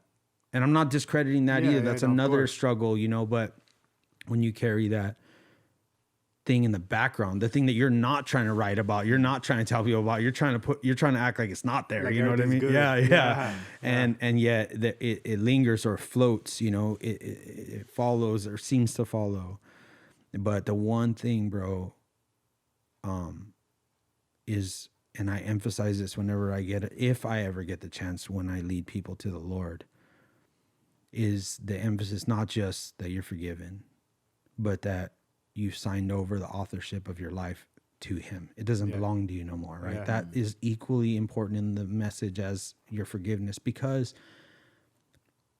I have to remind myself that Mikey doesn't belong to Mikey no more. He doesn't belong to me no more. And I think there's a lot of people who struggle with suicidal thoughts that when they have Jesus in their life, they need to remember that they gave themselves away already. You know, they in a weird way, when we get saved, we do commit suicide because we're done. Like, and I don't belong to me no more. And I think that's when I pray with people that are really struggling with it, not, you know, it's just really digging home that idea that let's give this guy over to the Lord. Like so you're not making the decision for him no more. You know, let's see what this is like. Let's lay him down, you know, this body, you know, this person that you're willing to give up on and take and just end it all. This mess that's ruining people and hurting people and making the same mistake over and over again, and knowing that after this repentance, somehow you're going to end up back. You're going to do it again. You've already said it. You've shared with people before. You're going back. To take that person and to lay him down and be like, okay, he doesn't belong to me no more. Yeah. Like, bro, I you know, your message means a lot, way more, bro, than I'm sure it means a lot to military guys, dude, because they need to know somebody understands them. Yeah. But I think it goes beyond that, because of honesty. There are a lot of Christians that still are struggling, bro. It's something that, you know what I mean? I think we kind of sometimes get in this craziness of thinking that, like, oh, well, we're Christians now, like, we don't have to worry about the things we used to struggle with. It's like, nah, man. Like, we just realize how messed up we truly are, and we need Christ to get us through it, you know? We can't, we've already messed it up this far. And, yeah, you know, it's one thing that I've just come to understand is, dude, like, my road's not done. You know, the Lord has blessed me in so many ways of just using me, you know, and using me to teach junior hires. You know what I mean? Like, dude, I always tell the kids, man, like, dude, I used to hate doing the presentations, man. Like, I would get nervous and crazy, and I used to hate reading out loud because I had a dyslexia, but yet the Lord uses me to read his Bible or to read his word to the kids. You know what I mean? Like, a guy that could barely, like, pass school is teaching kids. And, you know, in the same sense, you know, where I'm at now with the veteran community, you know, with Frontsight, you know, back in the day, like, I used to think that suicide was a weakness. I had no sympathy for people that wanted to kill themselves whatsoever. I've talked to people like that. You know what I mean? And I remember one thing that, like, when I was in country, I had a guy who was one of my soldiers who wanted to commit suicide. And I remember, like, having no empathy for him whatsoever, to the point that, like, I dropped a knife in front of him when we took all his stuff away, and I just said, I'm gonna go get some coffee. I'll be back in about 30 minutes. Wow. I had no empathy, bro. Like, no sympathy whatsoever. And even when I came home, when I heard about the guys that would commit suicide, it's like, oh, they were weak. To where the point that, like, I went through that stage. Now that's what I deal with, you know, and to the sense of, you know, what we're about is we're just a bunch of broken vets who found Jesus, and that's our hope, you know, and we want to give you that light. Like, and that's that's what's the amazing thing about the life that the Lord allows us to live up to the point that we finally like, all right, Lord, like you said, I this life I don't want it no more. I'm gonna die to who I was, and I'm gonna give it to you. You use me. I kind of want to ask you about that with this, because it seems like God was like just taking things out of your life, like piece by piece, like allowing yourself to do your will, but then like alcohol is gone. You're still dealing with the anger, and then was there a point though where you felt like, okay, you know what, God, like you do have my life, even with the struggles. Yeah. You know, so once I got into the way I even got into teaching is one day one of my buddies, Eric, hit me up to teach at Frontside, to become a teacher. And it was crazy, man, because like he literally called me up and we were talking, and all he said was, hey, bro, I was wondering. And my instantaneously, I was like, nope. That's exactly what I said to him. And like without him even saying or even leading up to it, I already knew he wanted me to teach. It was crazy. But I was like, nope, I don't want to do it. Like, I'm good. Like, go find somebody else. And he's like, all right, just pray about it. And I was like, all right, dude, I'll pray about it and see what's up.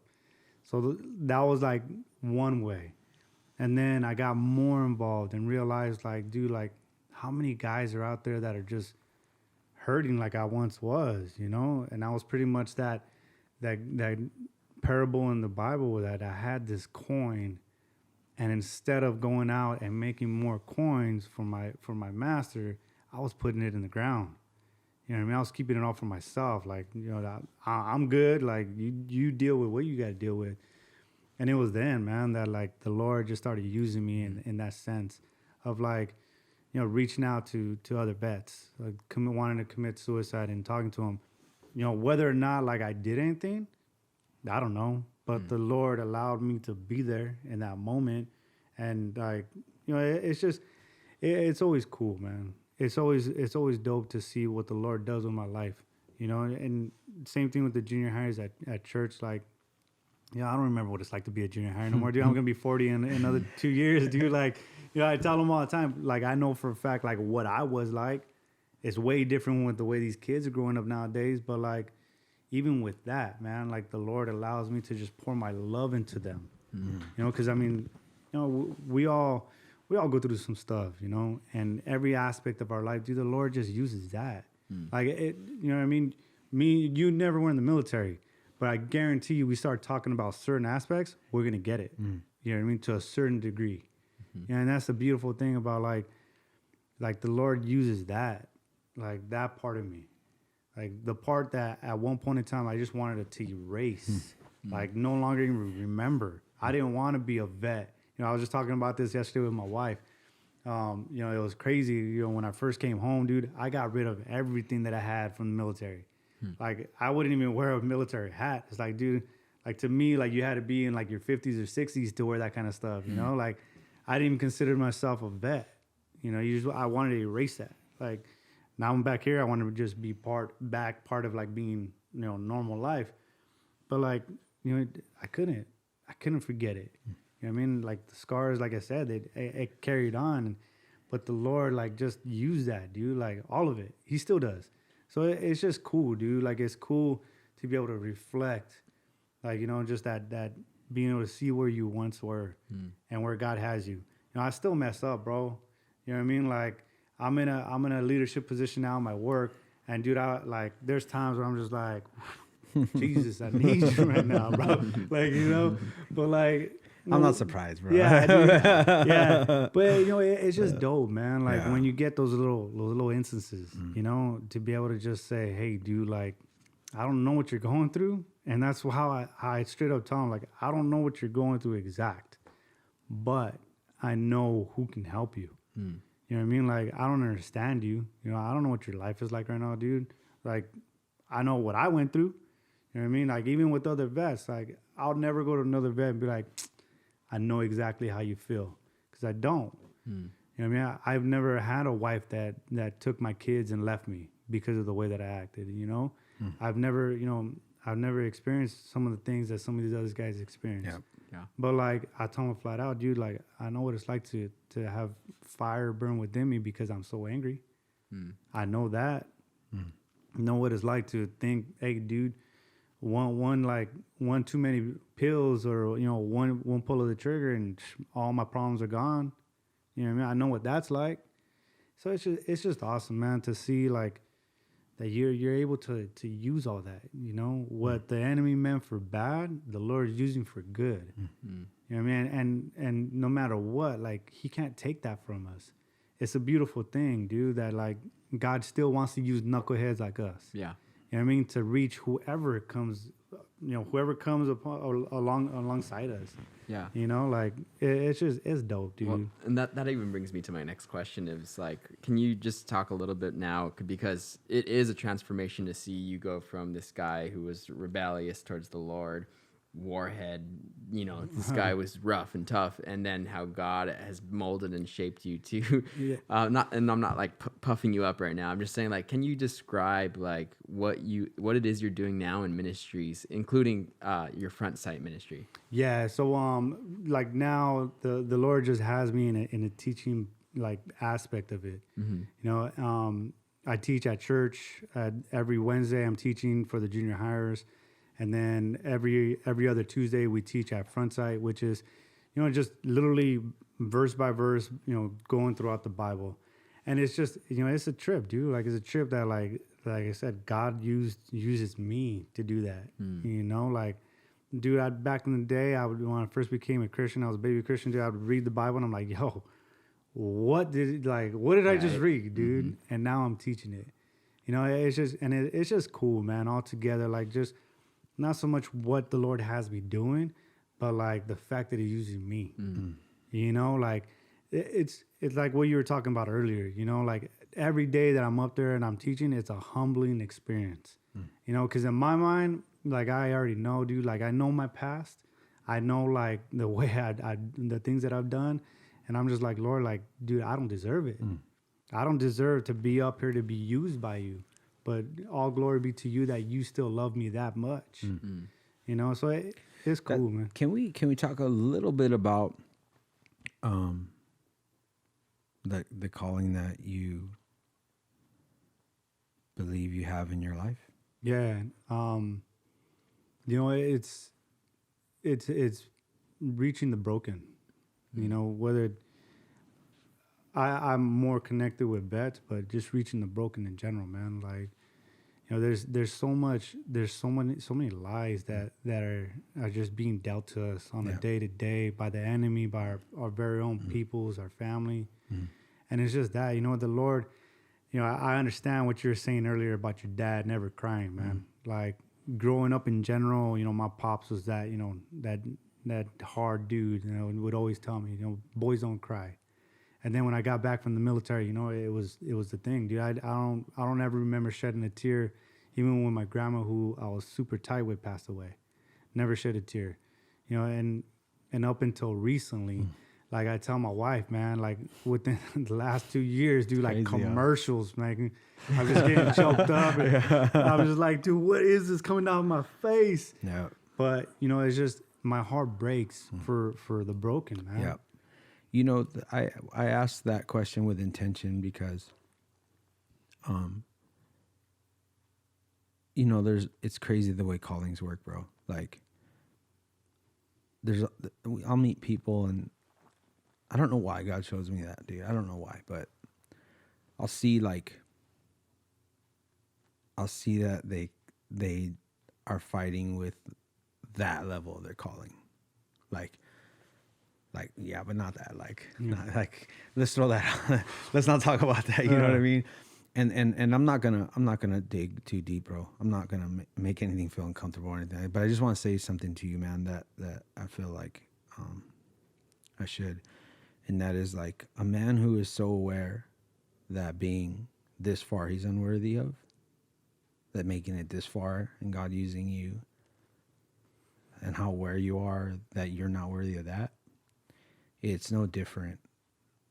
That next is, there is no, the biggest mistake that I think we've made in ministry is making the highest position seem the holiest, because we're all just, yeah.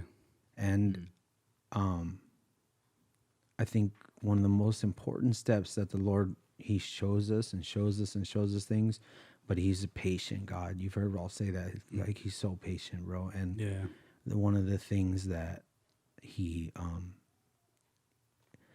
does is, I think he patiently waits for us to admit to him what we know he's telling us we're going to do, you know?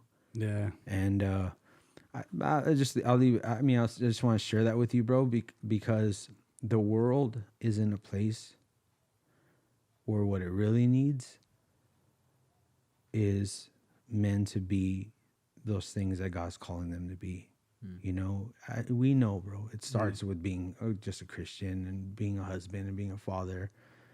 But sometimes in the fight against our flesh and in the world we live in, it can be so difficult to say, like, dang, like, God's called me to do that, bro, you know? And so I just want to share that. And because that's something I pray about all the time with these guys or different brothers in my life that have a calling in their life, particularly, you know?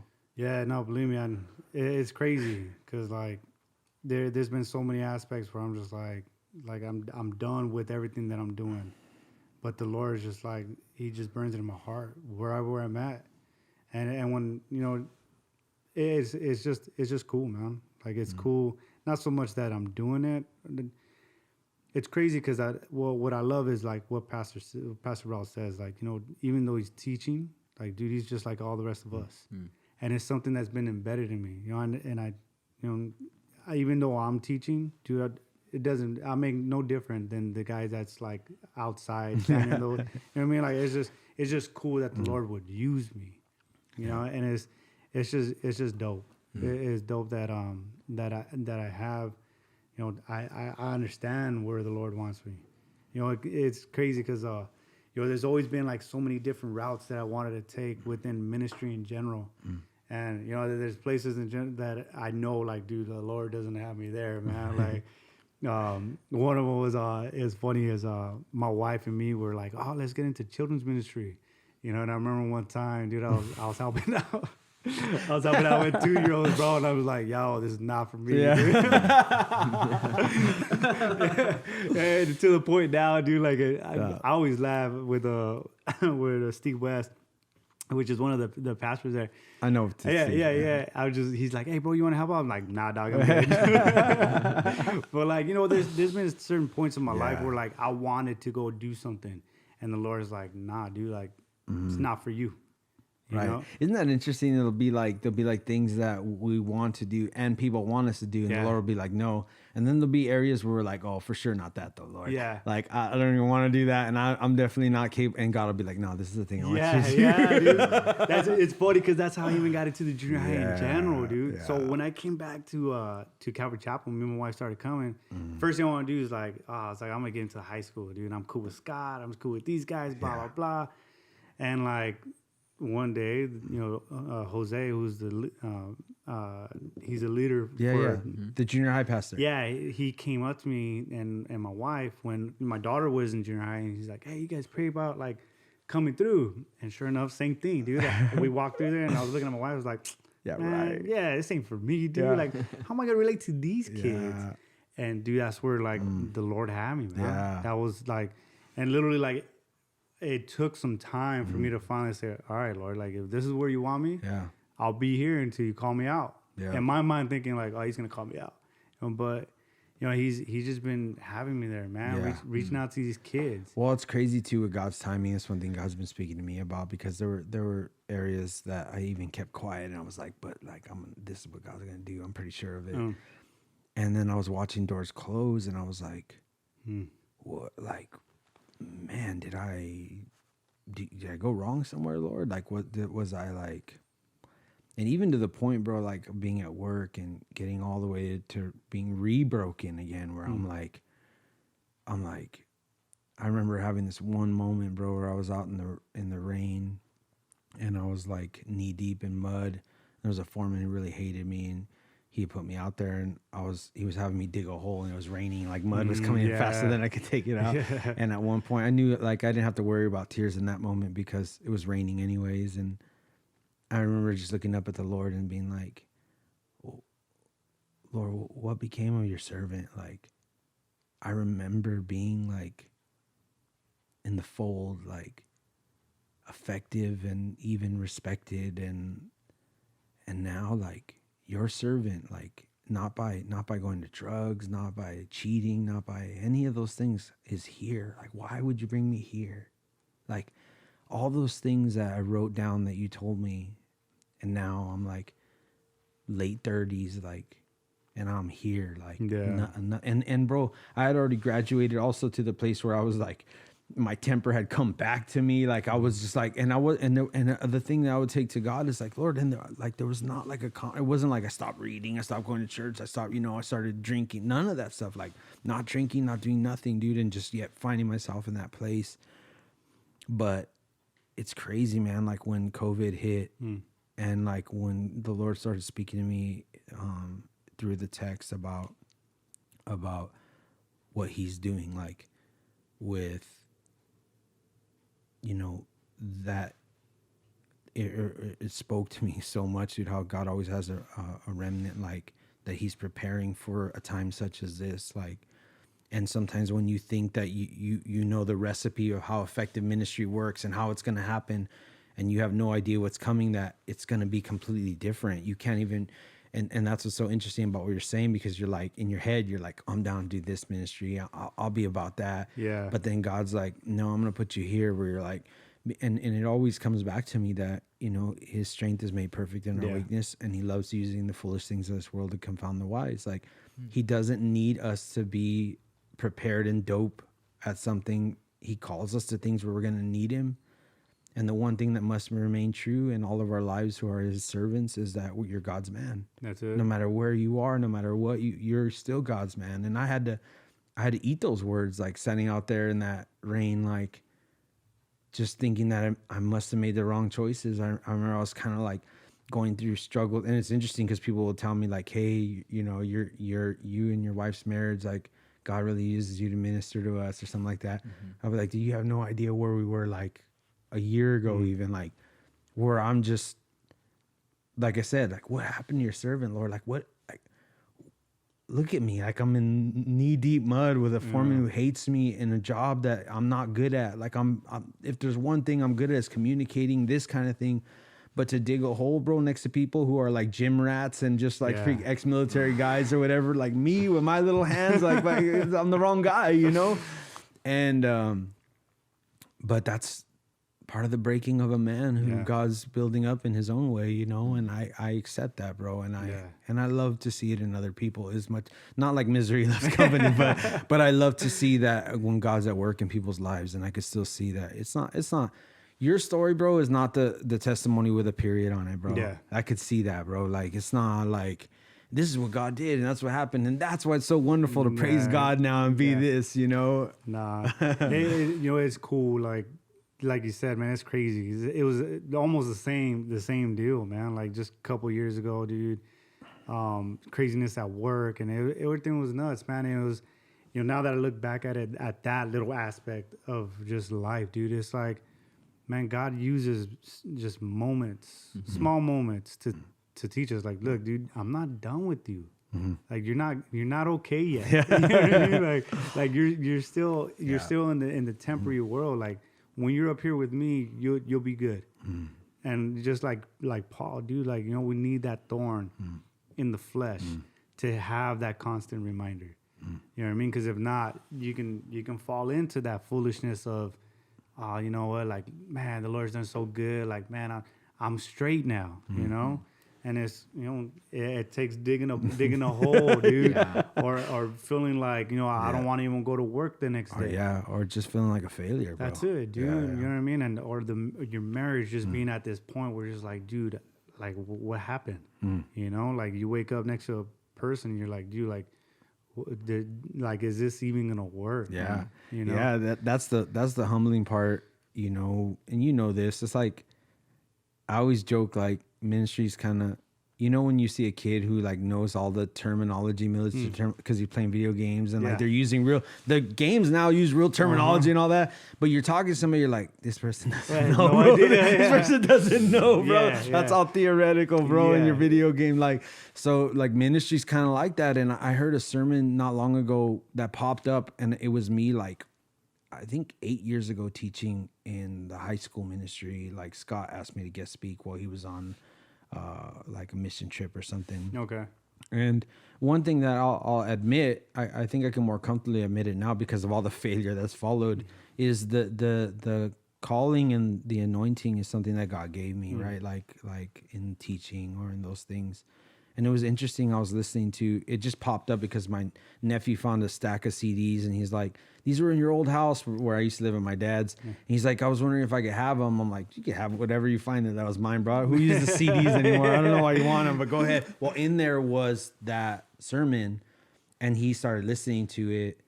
And then like God kind of used some of it in his life. And then he's like, hey, you remember you did this sermon? I've been listening. And I'm like, what sermon? So he gave it to me and I'm like, what is this? Like, I threw it in and it was crazy to simultaneously hear how God was working and like the teaching, the anointing was there, bro. Like the sermon, like the Spirit working through it and the people in that room.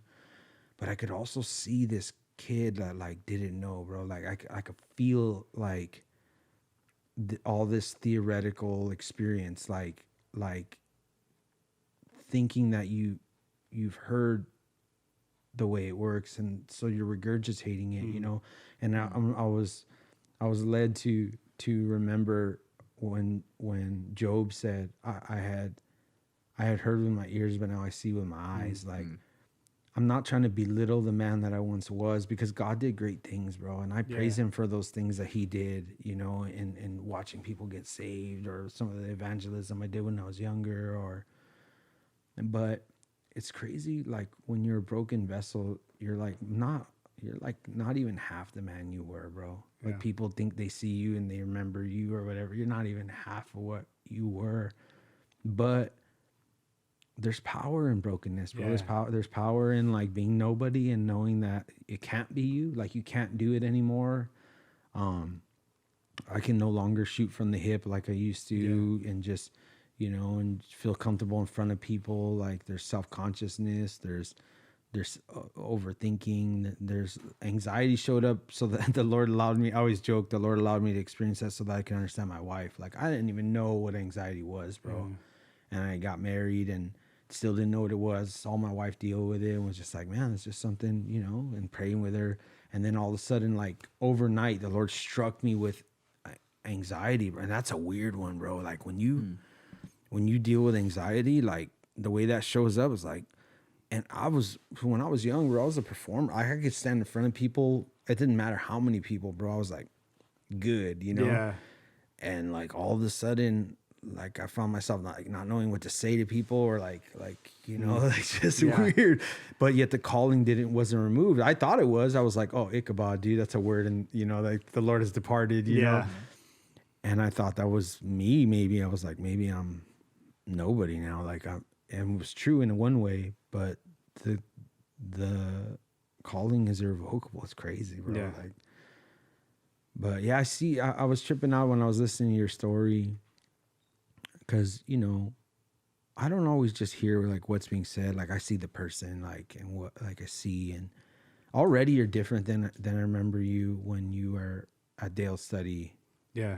Like I could sense a little difference in you even from then, you know. Yeah, you know, it's like what you're saying, man. You know, I continue to go through, you know, just seasons, man, and like every season, like I've come to understand, like, man, no matter how crazy it may be, the storm, whatever, I have faith in knowing that there's God's gonna do something with this, you know. And back then, like, you know, like you said, like I knew the Bible, I knew the scripture, but like, man, did I not know it. You know what I mean? like I when I would go through things, like, man, it still hurt, and I was still lost. You know what I mean? I didn't know how to deal.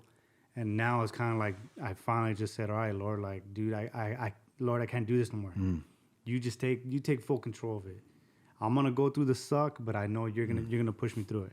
You know what I mean? And it's how it is now, man. Like me, you know, when things are going on with me and my wife, like, you know, I don't hold grudges. You know, I know, you know what, Lord, I'm gonna leave it at your feet. You've gotten my marriage this far.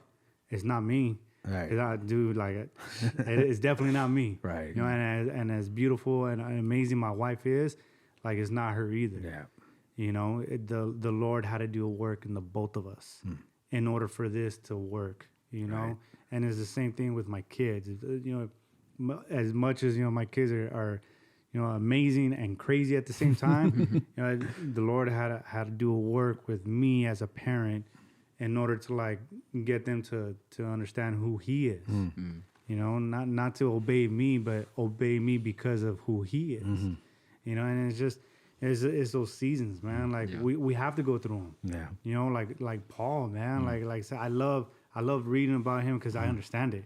You know, like when I could imagine when he was in that point of asking the Lord, like, Lord, please take this away from me.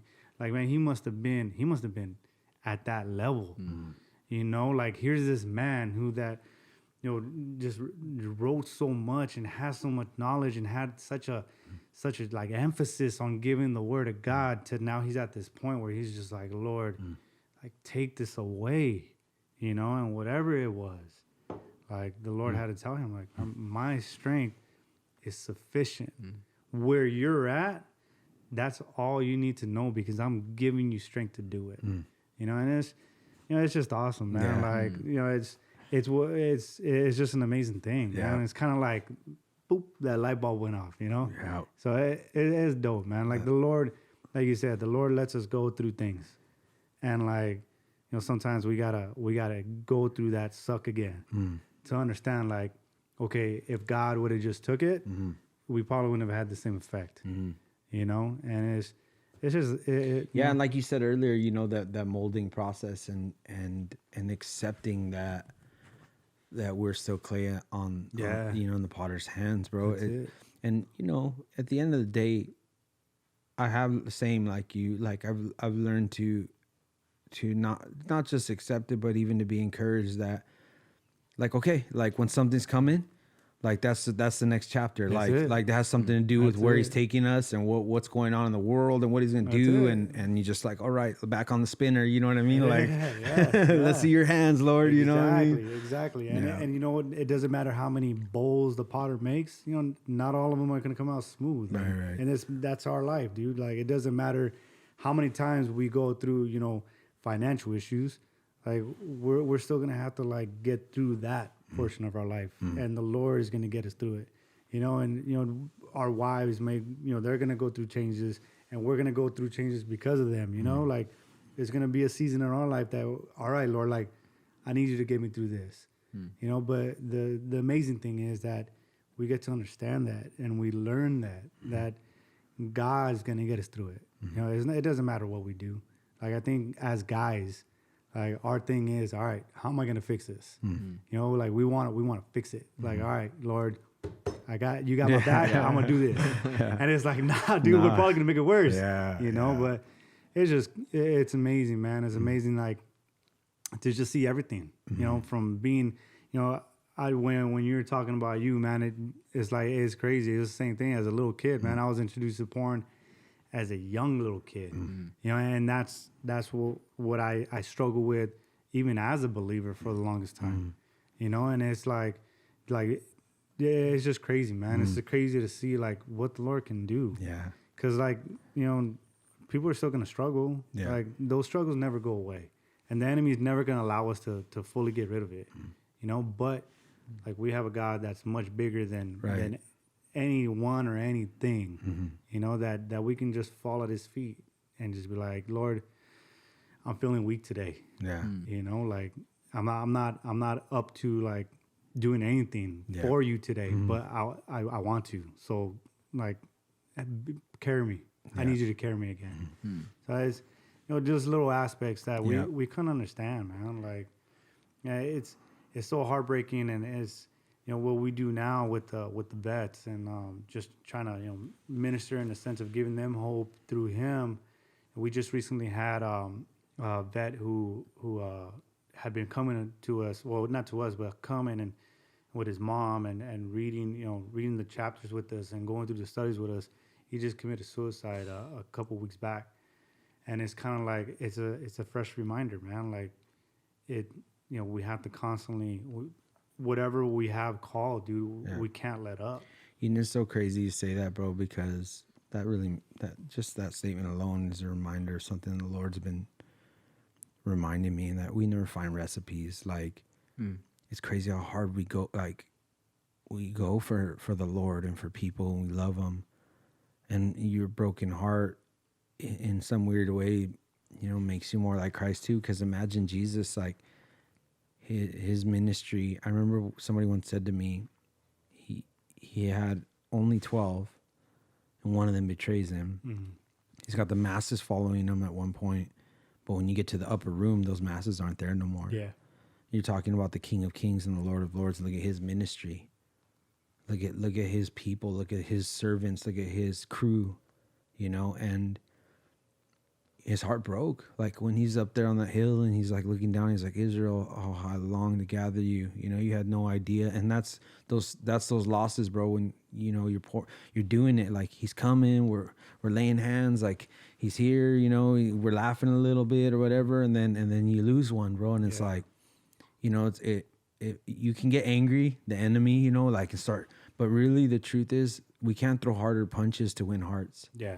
Like it's like we constantly as Christians are giving people things to Christ. Like, and that's the unique thing about ministry. That's what so many people don't understand. That's what, I'm my grandfather was a boxer, and there's boxing in my upbringing, and, and being surrounded by that. But one of the things is like, the self-control that you have to learn, and that you can't just anger your way out of certain things, or fight harder. I'm gonna come out like, especially when you're dealing with the hearts of people and the emotions and the frailty in human beings, and even then too, how like so quickly Christians go to the like, well, I know he said the sinner's prayer at this point, or like I don't know because he never, we asked him to say it and he didn't say it at this. Like we draw these weird lines, bro, and it's not. Dude, it's not like that, bro. It's like God is the one who saves people, and we are blessed to be a part. And ministry is a strange thing. You've been in it. You're in it. He's the pastor of a church. It's like ministry is one of those things where we constantly are taking people and giving them to Christ, like pointing them towards Jesus. And but that doesn't remove the sting, bro. When something happens, it's like, like in.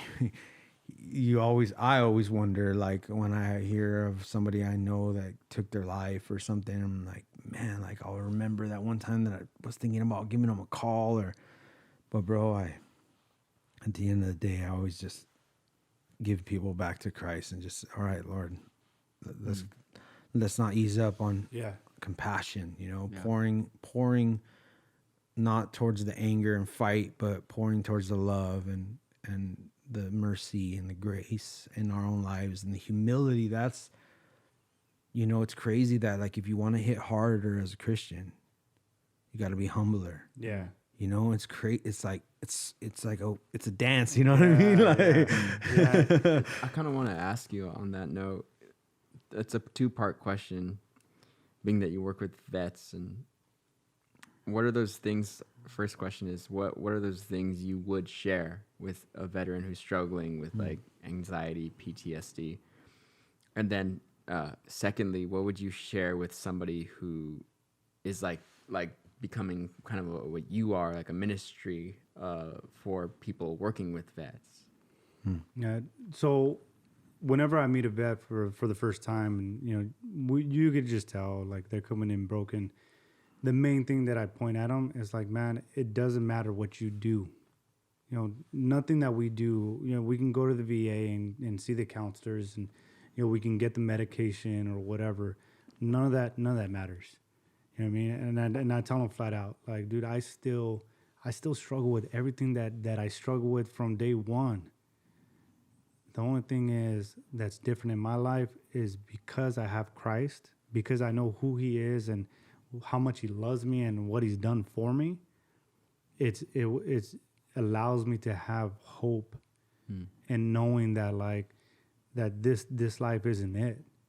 I mean, this is not like that. Once I breathe my last, this is not where I'm gonna end up, and everything's gonna fade away. This is but a passing by, but a vapor. And I'm able to let them know, like, man, if you continue to go through that struggle, like, you're gonna have somebody with you, and you're gonna understand that, and it's something that just that speaking about as military wise, we get that. We understand what it's like to have somebody right beside us going through the hardest point of our life. We know what it's like to be willing to lay your life down for somebody. And then, pretty much that's what we're able to, tell the guys, like, dude, Christ was there with you in those moments of battle. Christ laid down his life for you.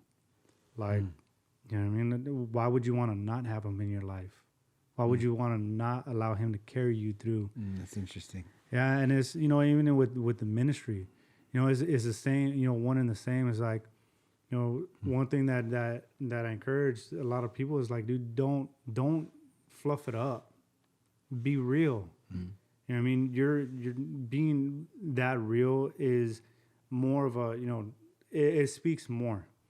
When you're just talking about rainbows and sunshine all day, like, you're not really giving the people the true word. Or thinking that you're hiding something. That's like, it. Yeah, like people don't really know, and I'm pretending to be good. Dude, people can tell from a mile away when you're faking it. So true, like bro. there's no such thing as really like fake it to make it. Yeah, it's not true. It's not. You know what I mean? Like I said that day at the thing, like, I didn't go up there and say anything crazy. No. I was just, all right, Lord, you have me here. Like, cool. I'm just gonna say what I gotta say. And then some guys came up to me afterwards and talked to me, and I was like, dang, like, Lord, that's so amazing that even for that short time that you allowed that to like minister to somebody, And it's just it's just that you got to be real in who Christ is in your life, because especially from someone from the outside looking in. Trying to figure out who Christ is in their life, they're going to see the fakeness, and that's not what we want to do as believers. We're to be a light, you know what I mean? Not a light under a desk or anything like that, but just up high, dude. And let Christ, let people know, like, dude, I'm rancid, bro. Like, I'm a rancid rag, but the Lord has washed me away. And like, he's made me new. And this is me now, but it's only because of what he's done in my life, And then when they see that, they're like, dude, if he could do that in this dude's life, what could he do in mine? You know what I'm saying? So you become that window. Yeah. You know what I'm saying? And that's what you want to be. You want to be a window that people can see through and see what the Lord has done. You know what I mean? Like, I meet so many guys that, like, dude, I had no idea. I remember when I first started going back. No. I met this guy that, like, I was, having a, like, crazy conversation with him. And I was talking about, being in the military and doing all kinds of things. Little did I know, I was literally talking to a murderer. Whoa. Like a dude that was in prison, looking at, missed out on a couple of life sentences, had admitted that he killed, like, so many people. I'm like, looking, like, dude, what? Like, what? That's crazy. Yeah, bro. But, like, I was in my mind even thinking, man, like, dang, dude, like, Lord, this is what you did. And it's one and the same. Like, I one thing I heard one time, and I truly believe it, is for most people, especially non-believers, new believers, or whatever, we're truly sometimes the only Bible they'll ever read. We're the only scripture they'll ever know. Right. You know what I mean? So the way you walk, you talk, like, if you're just living it out in church, you know what I mean, talking the Christianese, but yet when you leave church, you're living like hell every single day. Like, that speaks more than anything we have to say. You know what I mean? When I leave, like, I at my house, I want to act the same in front of my kids the way that I act in front of somebody else's kids. And did that play a role for your kids seeing your transformation from? Oh yeah. So they respected it at a certain point, like they believed it, I should say. Yeah, it's cool because, like, my wife, man, she's a stay at home mom. Mine homeschools is amazing, bro. And she's always fed, gave the kids the word. And, for me, being the leader, for me, I can teach my kids the Bible. but like I got to teach my sons how to be true followers of Christ. You know what I mean? Like my 11-year-old, he wants to serve like crazy, but it's not because I tell him like, hey bro, when you grow up, you got to serve the Lord and you got to do. It's because me and my wife, we serve. You know what I mean? And our actions are speaking way louder than anything we can say. You know, and it's the same for all the rest of my kids. Like, you know, they see me study and sacrifice this time with them in order to truly understand, to be able to teach the word. And I tell my kids, like, the reason why I do it is not because like this is like so much fun for me. You know what I mean? Like, it's because if I'm gonna teach somebody the word, like I want to make sure that I'm not inputting me in it. It's all from here to there, and it's all the Lord doing it. You know, so you know, it's been pretty cool with my kids, man. Like to see them, like just see the transformation in not only my life but my wife's life. Yeah, man. You know, you talk about your wife, and it's clear in your conversation that it's not just like the easy, perfect marriage. There's no such thing, you know. And so you guys have your things that you go through. One of the things I get a chance to share with like other construction workers and stuff, because in that culture, there's a lot of you drink with the guys after work, and you know, and they cuss like hell, and they're all perverts and all that stuff, you know. But you know, whenever I get a one-on-one with a dude, you know, I don't participate in none of those things. You know, I don't drink at all. I haven't drank in over 10 years, but one of the things I get to share with every once in a while when I talk to a guy is I'll tell him like, hey, you know, when I get home, because at work you can get so angry and basically punching back like with what you're doing and hitting it hard or whatever. But when I get home and right when I touch that doorknob before I turn it, I try to ask the Lord to help me to lay everything down right there. Like not to drag that vibe of that fight, get it, like vibe into my house, like to be gracious. And, you know, I ask him to help me with that. You know, do you happen to have anything, you know, that's me sharing with other construction workers, and don't feel like pressure to say if you don't, but anything you could share with people regarding marriage, you know, just from your perspective, or things that you try to do to help your marriage. Is there anything that you can share a little bit, maybe? Yeah, you know, me and my wife, we've gone through a lot, man. You know, being with the struggles that I struggle with on my own, like I just know that wives struggle even harder, because they, you know, like my wife, she's chosen to be with me for the last 10 years, dealing with my night terrors and all kinds of crazy stuff. We were talking before I came in, and she's like, make sure you tell a story about the time you threw my phone across the room when you were asleep.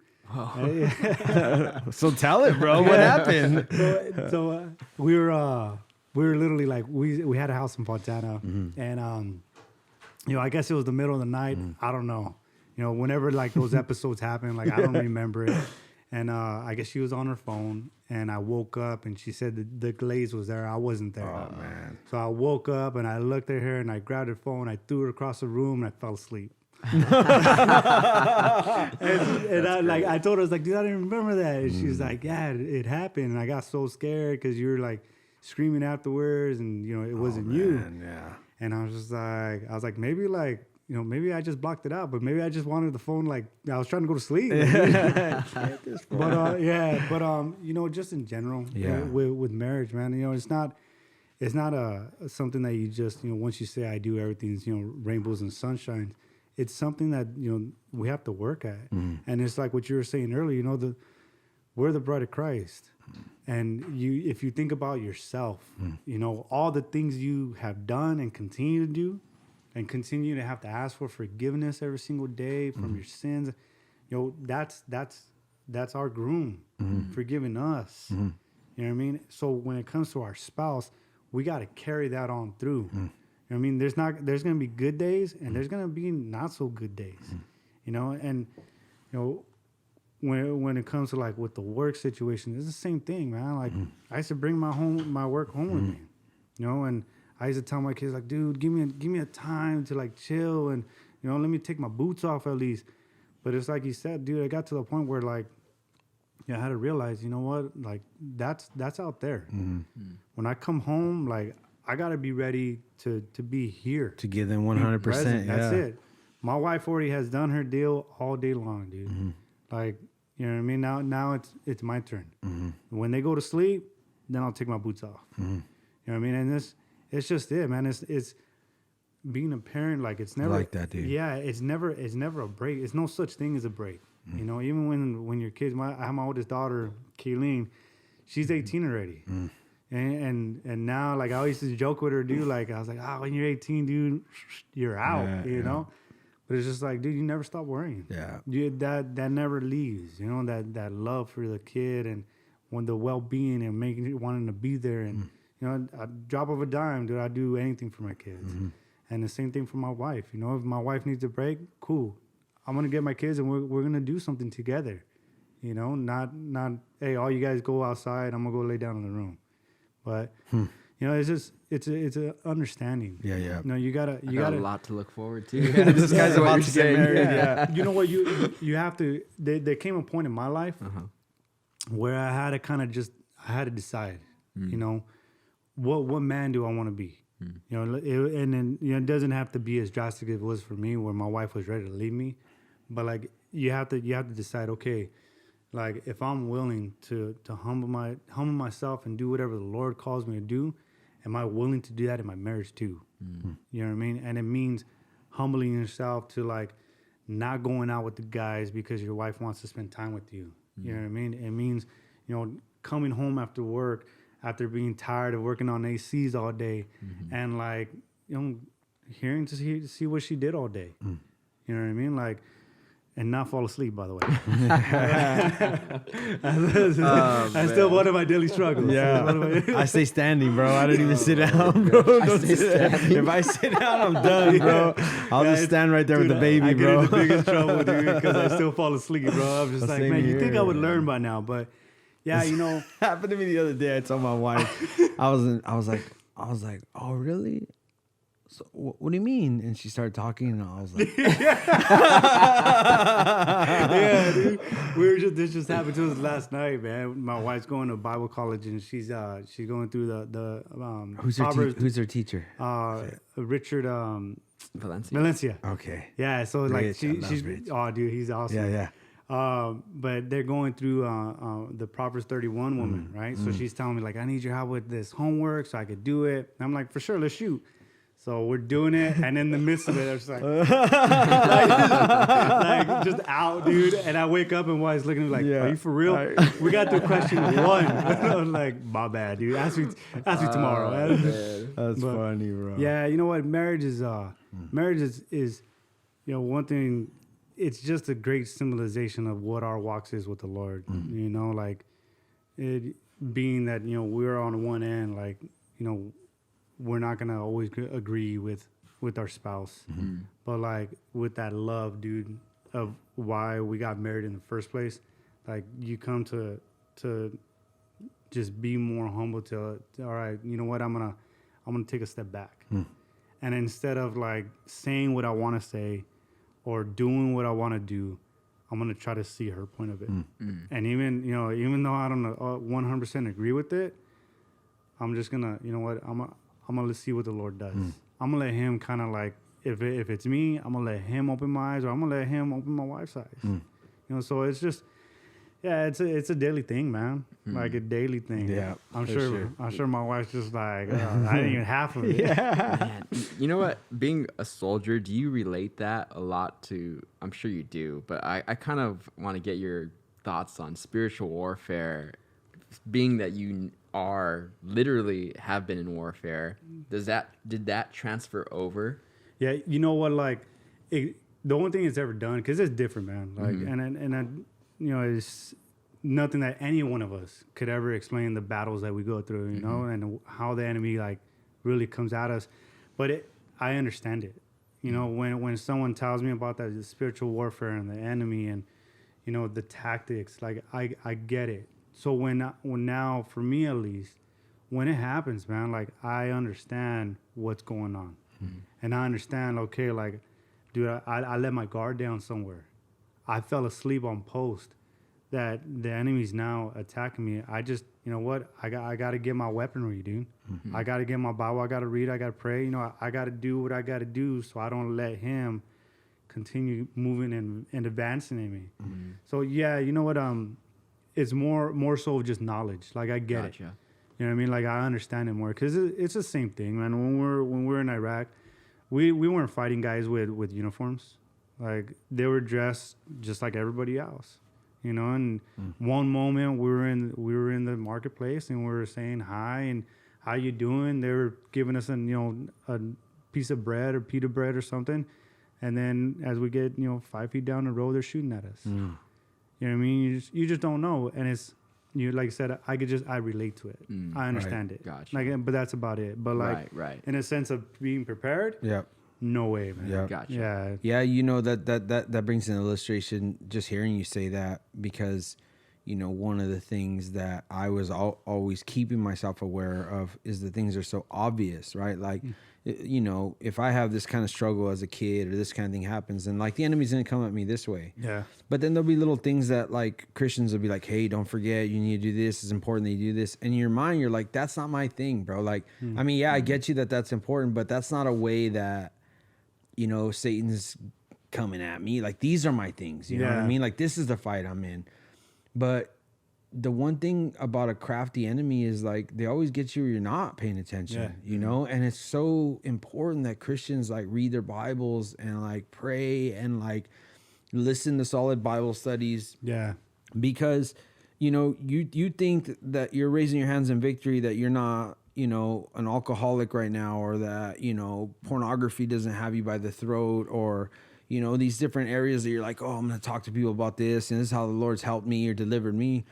And you're like, but, I haven't read this week, but that's not how, and bro, like, it's crazy, dude. Like, the Lord is only giving us instruction to protect us, bro. Like, and the enemy is crafty, dude. He's like, oh, look at how strong he is, like right here where he thinks the only way I get him, and I think that's just a good, what you just shared is a good reminder for all Christians that, what, that's why it's so important to just stay in the wing of the Lord, like underneath him and close to him, because you don't know what he's protecting you from, Yeah. You know what?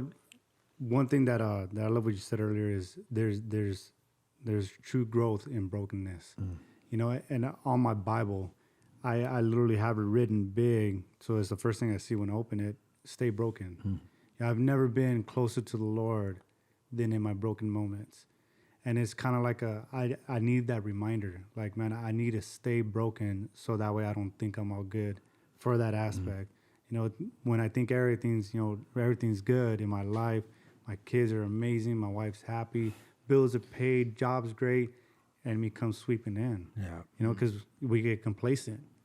And like you said, we don't read as much, or, maybe our prayers are a little bit more generic. Or whatever the case may be. There's no passion, and I dare say the word romance between us and the Lord. And I don't want to make people, because that's one thing guys struggle with is, they feel like it's emasculating to like refer to themselves as the bride of Christ or any of that stuff. And so we struggle with stuff like that as men, but really that's only our perversion, right? Because of our lives and our lusts and the way we do, we position ourselves before God in a different way. We're like, we're homies or whatever. But the reality is that there is a romance in the way that he won us, the way our heart breaks when we think about him, or those times when a certain song was playing, you closed your eyes and tears ran out of your face, because of the reality. And sometimes it's not tears. I'm just saying that same exact thing in a person's heart, And so when the romance dies, just like us as husbands, like when your wife's like, all right, God, love you, bye. And it's like, hey, like, where are you? You know what I mean? Like, and I believe the same thing for our relationships with the Lord, bro. And you're so right that, once we're like, Lord, heal me. I don't want to be broken no more. And then we're good. And we're just like, cool. What's up, Lord? It's all good. You know what I mean? I'll hit you up the next time. Nah, for real, man. Like we have to like just kind of remain there. It's how, we're still gonna get attacked, but just with anything else, when you're already broken, like you're already going through some stuff. You know what I mean? And you already feel the Lord being there with you, and whatever else comes, you're like, all right, dude. Well, I'm here now, so I'm ready for it. And it's just kind of like we have to be on guard. You know, one of the things when we're overseas, they used to always tell us like the biggest killer of a soldier is complacency. I mean, why? Because you get comfortable, you get relaxed, you let your guard down. You're not fully alert like when you first got there, and we can't let that happen. You know, especially in our walks. You know, and especially now in these days, you know, we can't be complacent. Like just this world is just crazy. You know what I mean? And there's nothing worth like stepping away from Christ or keeping our eyes off of Christ for it. You know, and it's sad because it's just something that people they do. They focus more. You know, now that people aren't working, they focus more on like finding a job and relying on what they can provide or whatever. But it's just like be still and see what God can do. You know, and maybe you might have to struggle for a little bit, but it's gonna be good. You know. So, wow. Yeah. Hey, man, I got one more question for you tonight. How can we pray for you, bro? Just that the Lord just continues to just keep me moving forward, man. You know, it's my biggest thing, man. I don't want to go back. Yeah. Right? I just want to continue to be used in whatever way He sees fit. You know, it's my biggest prayer, and then of course always for family and friends, man. Absolutely. Yeah. Let me pray for you, Fernando. Sure. Heavenly Father, we thank you again for our brother. We thank you for, Lord God, sovereignly being over his life, Lord, that you even used him, Father, for this nation that you've blessed, Lord. I pray, Father, as time goes on, Father, and struggles arise in his mind of anxiety or fear or doubts in his call, I ask, Father, that you would remind him, Lord God, that you're with him, just like you were with Joseph, Lord, in the prison. I pray, Father, that you would continue to mold and shape him, Father. Keep him humble. Father, continue to give him those spiritual gifts. Lift up his family to you, Lord, his wife, his 5 kids, Lord God. What a blessing. And I pray, Father, that as they're getting older now, Father, I pray that he would continue to be like that archer who's getting ready to shoot him out, Father, just to have that accuracy, Lord God, to lead them towards you, Lord. That he would continue, Father, just to love his wife, Lord, to die to himself. Father, I pray for his calling, Lord, that you would continue to give him vision without limits, Father. Continue, Father, to not allow him to believe the lies of the enemy, Lord. But, Father, that you would give him those spiritual callings, Lord God, those spiritual gifts, Father. May he use it more and more, Father, for his ministry, Lord God, for junior high and for front sight. Yes. May he, Father, just minister to those kids, those vets, Lord God, as unto you. Lord God, just give him that anointing, that power. May he not look back, Father, just move forward completely. And, Father, just fill him with your joy, Father. May his life be continually an adventure that Christ has given him. We love you. We praise you. We thank you. And in Jesus' name we pray. Amen. Amen. That's a wrap. That's a wrap. All right. Very cool.